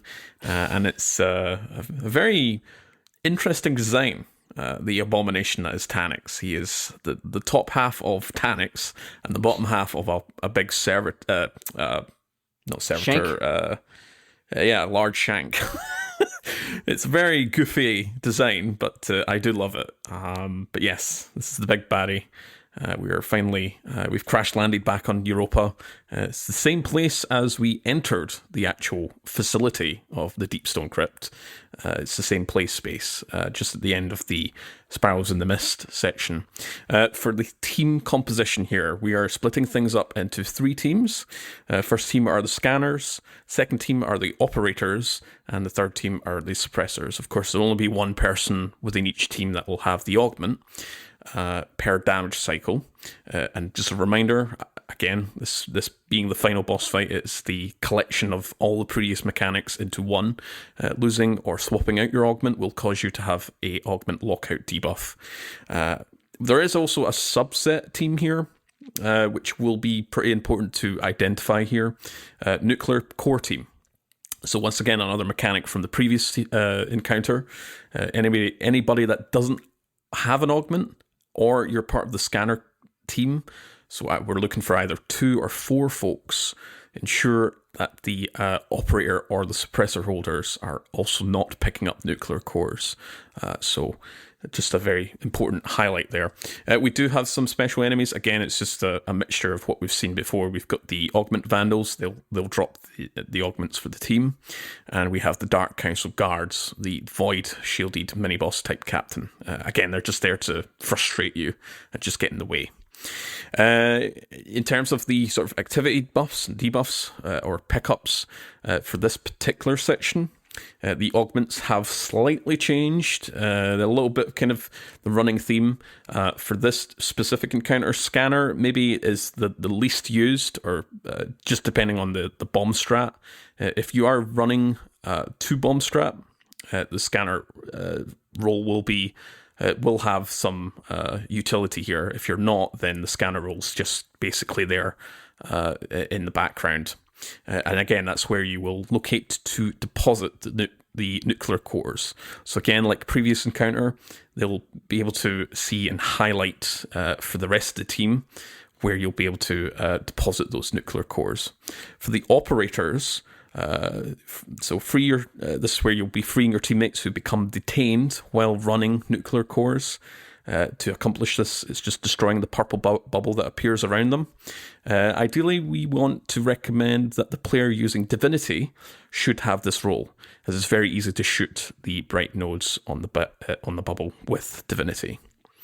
And finally, for the suppressor role, this, again, very similar to last encounter, briefly damages, when you briefly damage tanks from all the 3 nodes, or the beach balls, that can be found in each section immediately following the nuclear cores being picked up. You'll see them, and the ones that you'll be utilizing are the beach balls that are in the section where Tanix is floating. We'll talk about the sides or the sections in just a few moments here. Once again, we've got the augment terminals. There'll be 1 per side, so there will be 3. And of course, the radiation nuclear cores. So those are the pickup items. A lot more kind of a larger kind of lifespan here in this particular encounter compared to last, and they spawn from destroying Tanix's thrusters. You gain stacks of radiation. Again, if it gets up to 10, you will die, and that does exist in the buffs and debuffs list. They must be picked up and deposited, but can be passed between players if your stacks do get too high. Stacks of radiation will decay slowly once you deposit or pass over to another teammate. So just take note, especially in this encounter, there will be a lot more traveling around with the nuclear core. So the objective here, again, is killing Tanix, maybe potentially for the last time. For the strategy here, a lot kind of going on here. For the general startup, just to list the kind of sides here, the sections that I've just talked about. You have 3 sides here. So spawn is one side. You've got left side, sort of far left side under a bunch of like building, destroyed building, and then you've got the right side, which is where the entrance to the facility is. So you want 2 guardians per side here. Each side does have that augment terminal to swap augments, though this isn't really going to be utilized as much compared to previous encounters, outside of just swapping roles after completing a damage cycle. Each side also does have 2 nuclear core deposit sites. So the goal here is to make Tanix drop nuclear cores that we're going to be using to stun him, and then proceed to the big damage phase. In order to drop these nuclear cores, we must wait for him to move to one of the sides, and then we will be shooting his thrusters. That's his weak points at that stage. While players are damaging his thrusters, Tanix will call in beams of damaging artillery. So you will need to move around and generally not be too close to one another. They do kind of shred your health down. So there's 2 strats here, and we will be recommending one over the other. Firstly, which is the sort of basic strategy, is the 2-bomb strat. We aren't necessarily going to recommend this. If you're not quite ready to do a 4-bomb strat, then 2-bomb is perfectly viable to do so. And generally does follow the same strategy as 4 bombs. The scanner roll does have importance if you are going down that route, though. Whereas scanner roll in 4-bomb strat, just the way how the mechanics work, you don't need the scanner roll. So scanner roll will be here to help you identify which nuclear core locations need to be utilized. Again, you only need 2 people to pick up the nuclear cores, so there's not as much juggling, kind of hot potatoing with the nuclear cores here. But we will, generally speaking, we will be recommending the 4-bomb strat. It does provide you a much longer DPS window, and it is a little bit more fun and hectic as well with the 4 bombs. So for this particular strat, we want to position the 4 players. So ideally, well, actually not recommending the operator or the suppressor augment holders. They are excluded because they've got other jobs to be doing. Those 4 players will be around Tanix, so one for each thruster. Those players will be the ones that will be picking up the nuclear cores. So once you're all ready, you will need to coordinate this just because there is a timing element here and just to sync up with your teammates here. So shoot all 4 of the Taniks thrusters to spawn those cores, and make sure you all pick each up.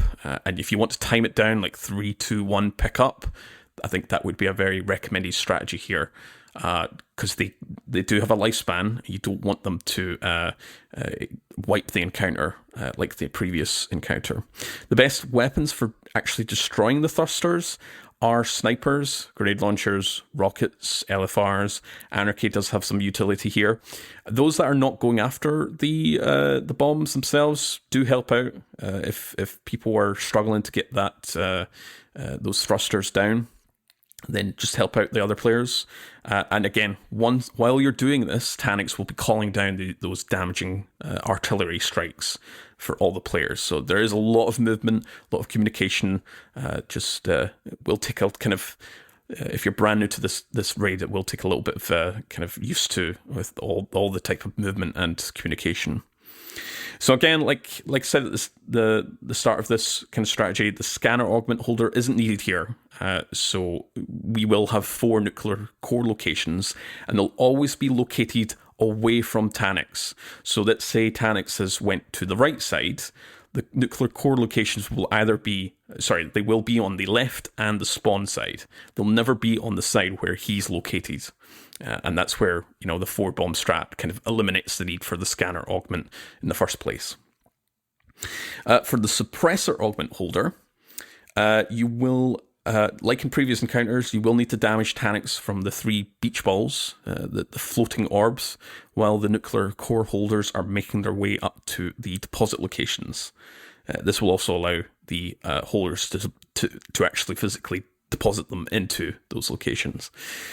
For the operator augment holder, you will need to remove any detainment fields that Tanik spawns on other players. Again, communication is key here. There will be players split up and dispersed as they go to 2 different locations. Just call out your name, detained, and make sure that operator holder is shooting down those detainment fields. For the actual nuclear core holders, they will be making their way up to the deposit sites. The actual nuclear cores can be deposited into any active. They don't need to be specified. So let's say Saint and I have nuclear cores. We can go to any of the 4 that are active. We don't have a set location we have to go to.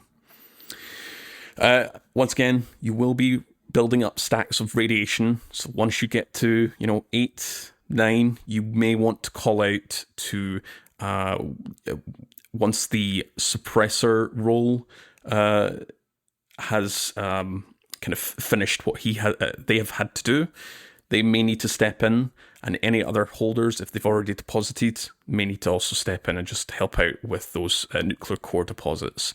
It can be quite a trek, but it is completely doable to do it from where Tanik spawns the nuclear cores and where you have to deposit them.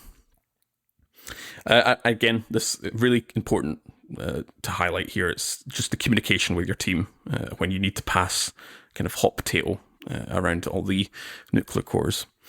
And once all those cores are deposited, we will be heading into the damage phase. So Taniks will teleport to the middle of the map, spawn a whirlwind around him. We'll kind of identify this whirlwind as the inner, so the closer ring to Taniks will be electrified. So you can't stand in that. It will chunk your health. You will die from standing in that. And then you'll have the outer ring, which will have various shrapnel and metal pieces that can kill you as well if you aren't too careful when you're entering and leaving this ring. So you must perform damage from between the inner and outer ring, and Taniks will receive no damage outside this whirlwind. Coordinate with the rest of your team when to jump in, so you can place wells, spawn supers, if anyone's running bubble as well, if just for that kind of added protection if you're not already in a well of radiance within the whirlwind, just to get that weapons of light. Divinity's cage, so the divinity user, the actual cage will be spawning below his hovering body, so he'll be up high, kind of stunned while you're doing damage. The Divinity cage will spawn below the shank body, so it will allow for sort of easier shots and kind of, as we'll recommend later on as well, specific weapons related to that. If you're not using Divinity, Tanic's head will be the precision hitbox. So it's a little bit harder to actually engage with that crit spot. After kind of maybe 10, 15 seconds, Tanic's will blast you out and over the whirlwind. This is where you may want to start collecting any ammunition, especially for the Divinity user. And this is where you want to, again, sync up with your team, jump back in, stagger those supers, wells, etc., etc. It is entirely possible to one phase, but outside of those exceptions, the fight will just reset back to the beginning if you don't get that one phase. And for the actual last stand section, Tanic's will teleport. I think it's about 85% of his health. He'll teleport to a random side, and he'll begin this last stand phase. He'll continue to teleport occasionally, while beginning the wipe mechanic, and after roughly the 5th or 6th teleport is when the wipe actually happens. So you are up against the time here. Tanic's will also summon more damaging artillery on player locations. So again, this is kind of, you need to move around while you're damaging him. Think of Rulk. You're not necessarily getting attacked directly from Tanic's, but you will get wrecked up if you're static while you're doing damage here. And then, finally continue to damage him through all the burst super, whittle down that health to kill Tanic's once and for all. Or do we? Every likelihood we may see him again. What are they going to attach him to this time? Yeah. So for recommended builds and weapons here, weapons we're looking at Izanaga's Burden, LFR. Those are your kind of classic precision damage weapons, especially when you're utilizing it with Divinity. Double Slug is still a viable strategy here if you are feeling nostalgic. And for actual ability-wise, for our subclasses, I'll kick things off with the Hunter. Tether for debuff. Again, we know that Divinity is being reduced from 30 to 15%, but you can still combo that with Tether, just so you get that 30% plus the Divinity Precision Cage. If you already have a Tether out there, or if you've got something else that can debuff, whether that's a trapped cannon or something like that, you want to go for classic high damage supers like Gathering Storm, Blade Barrage, or Celestial Nighthawk. They'll all do some really solid work. Warlocks, what can they expect? Their impetus? Well is going to be the first priority. If you were the only Warlock in the fire team, definitely please run Well of Radiance. The rest of the fire team will appreciate you. If you have a second Warlock in the fire team, they can run Nova Bomb. I think that'd be a really great one here. Again, we want Vortex Nova Bomb, not Cataclysm, because that will take up space while the rest of your fire team is trying to shoot or use a super against Tanics, and we don't want that, so just do Vortex. That's Chaos Reach used to be a pretty viable option here, but it's not worth it right now, and we don't need to get into that. So, and then if you have a second Warlock, they can run Nova Bomb. What about you, Titans? Yeah, this is kind of funny because I'm used to a world in which we had to have a bubble and a well, was the kind of like the defining meta, right? Because of the way that weapons of light and all that stuff. But honestly, I'm probably just chunking storm grenades in between my linear fusion shots these days. So I would say Thunder Crash and Storm Nades, because especially if you get him in, kill him in his final stand with your Curus Thunder Crash, that's just a great way to go out. You're not a Burning Maul fan? If those vortexes can reach him. My initial, for the longest time, my build for this fight would be basically to just run Dune Marchers and double Seleg's Anarchy, and then just punch all the ads down, and then use all my ammo on damage phase. So that's another kind of fun strat. All right. Well, that's it for Deep Stone Crypt. A nice little refresher there from us. We'll, of course, be talking about the kind of weapons, the refreshed loot next season once we get our hands on them. But just to kind of sum things up, a little conclusion here. What time can we expect to kind of complete this if we're new and seasoned? I mean, the first time you go through this, getting the flow of a lot of the chaotic pieces can just take a lot of iterations. I don't know, maybe an hour and a half, 2 hours. But yeah, I mean, I think getting it done in 45 minutes is like not crazy at all. Once you've like really, you've been doing this for a few weeks, it's not a short raid, but shorter compared to King's Fall, if that's what kind of everybody's used to at the moment.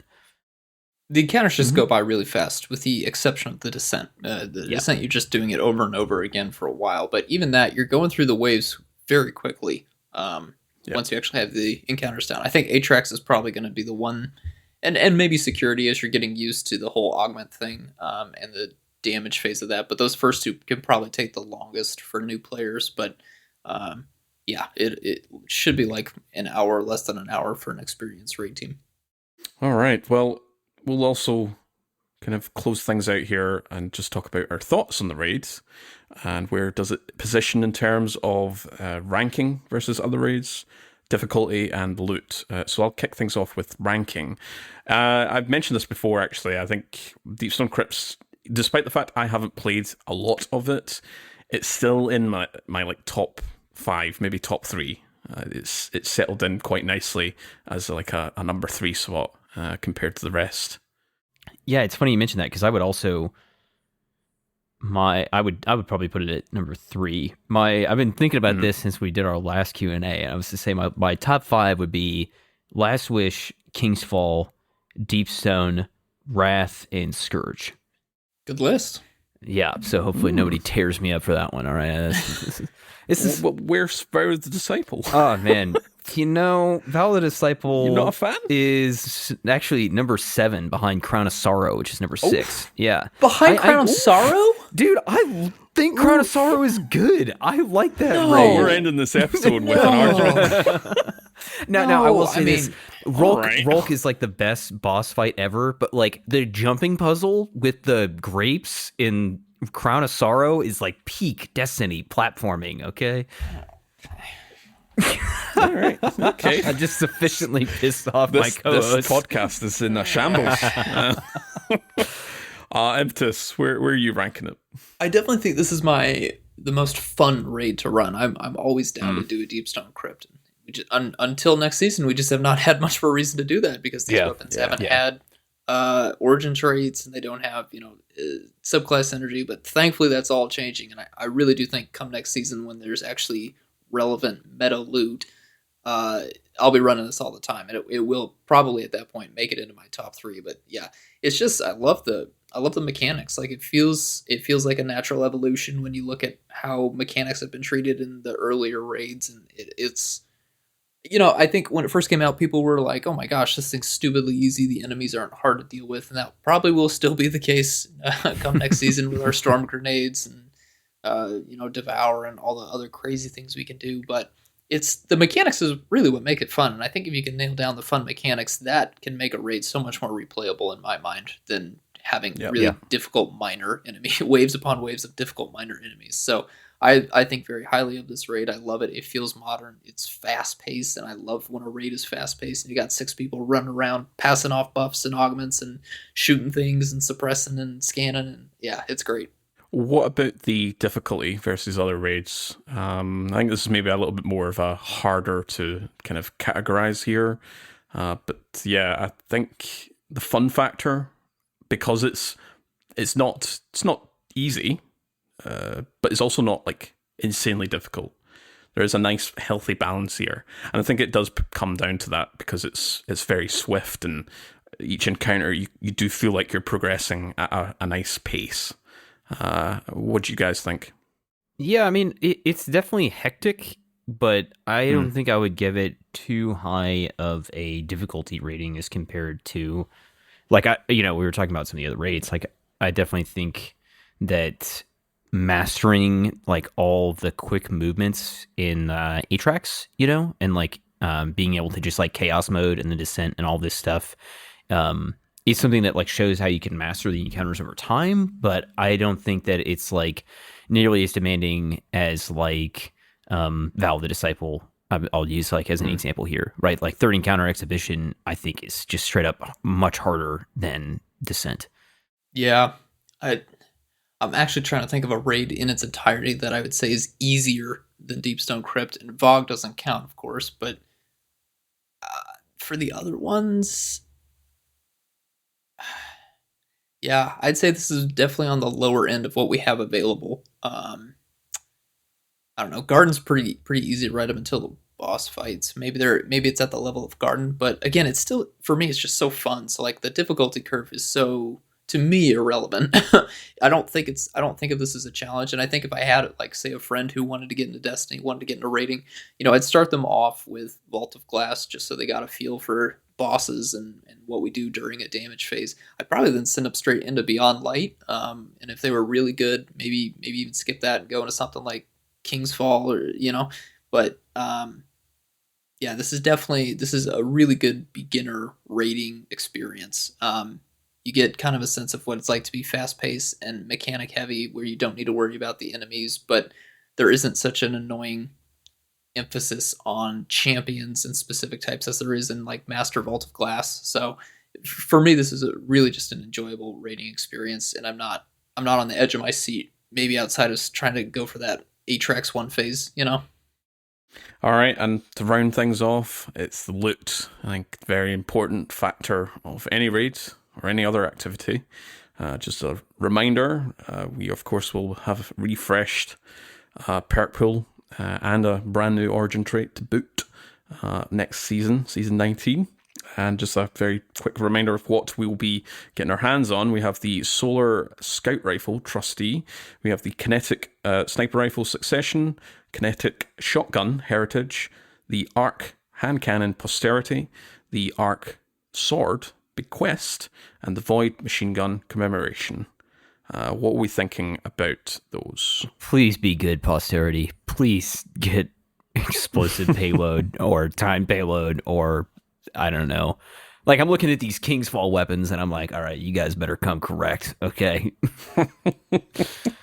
I'm looking forward to it. The loot was already good. I think it aged really well, even without an origin trait, and now it's getting bumped up with crafting and origin traits, and it's going to have the synergies with the subclasses on a few of those weapons. It's going to be spicy. Yeah. I mean, Secession and Heritage Commemoration have all stayed in rotation since this came out. Mm-hmm. I am looking forward to Succession, because that is one of the prettiest sniper rifles out there. And all the, including the armor, looks really good. Aesthetically, I just love the design of all these, of all the loot.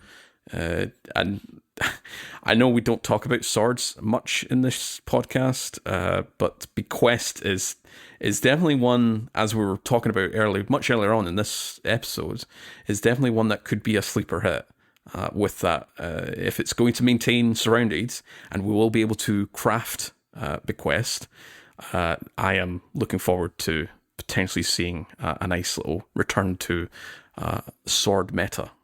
Yeah.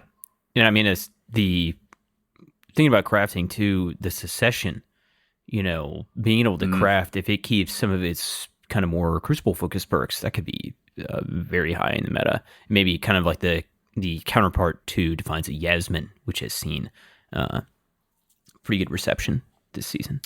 Yeah.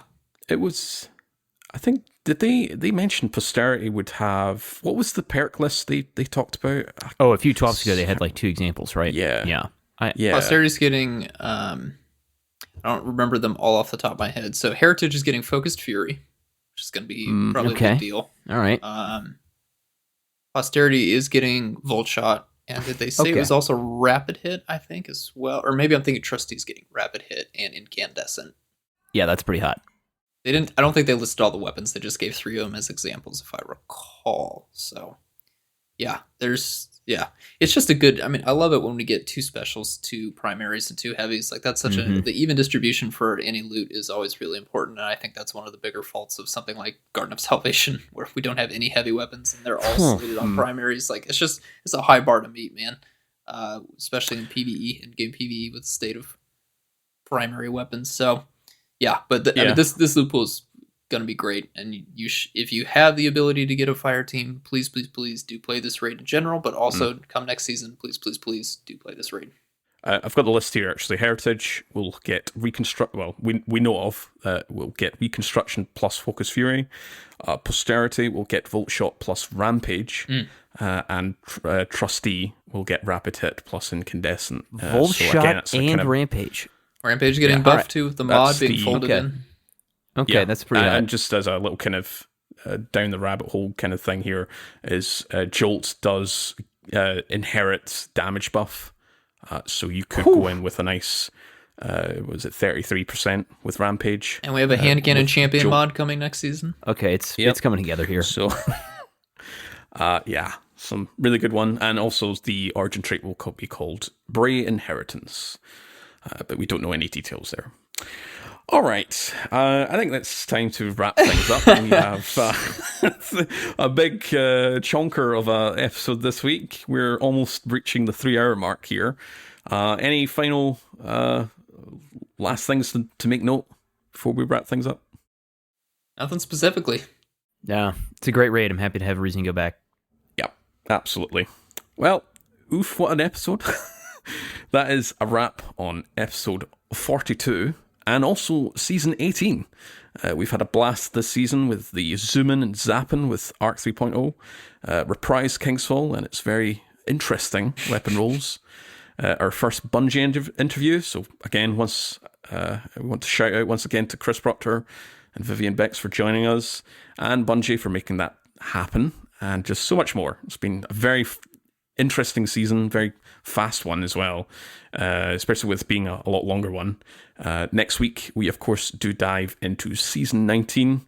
We do have a bunch of new and changed exotics to try out, a new dungeon to discover, and of course we're not that very far from Lightfall. Thank you to our great audio engineer, MisterSudden, and thank you to the patrons who submitted questions, and of course you, the listener, for yet another season of Destiny with Podcast versus Enemies. My name's Court. You can find me over on Twitter and various other social media sites as Court Projects, and on Discord as Court. You can also find my spreadsheets and documentation over on the Massive Breakdowns website, amongst other great Destiny science applications and spreadsheets to enhance your Destiny experience. Saint. My name has been Saint Kabir. You can find me by Saint_Kabir on Twitter, YouTube, or Bumble, or wherever that may go. And my name is Impetus. You can find me by that name in Destiny and on Discord, and as Impetus always on Twitter. Thank you so much for listening. We will see you in the new season.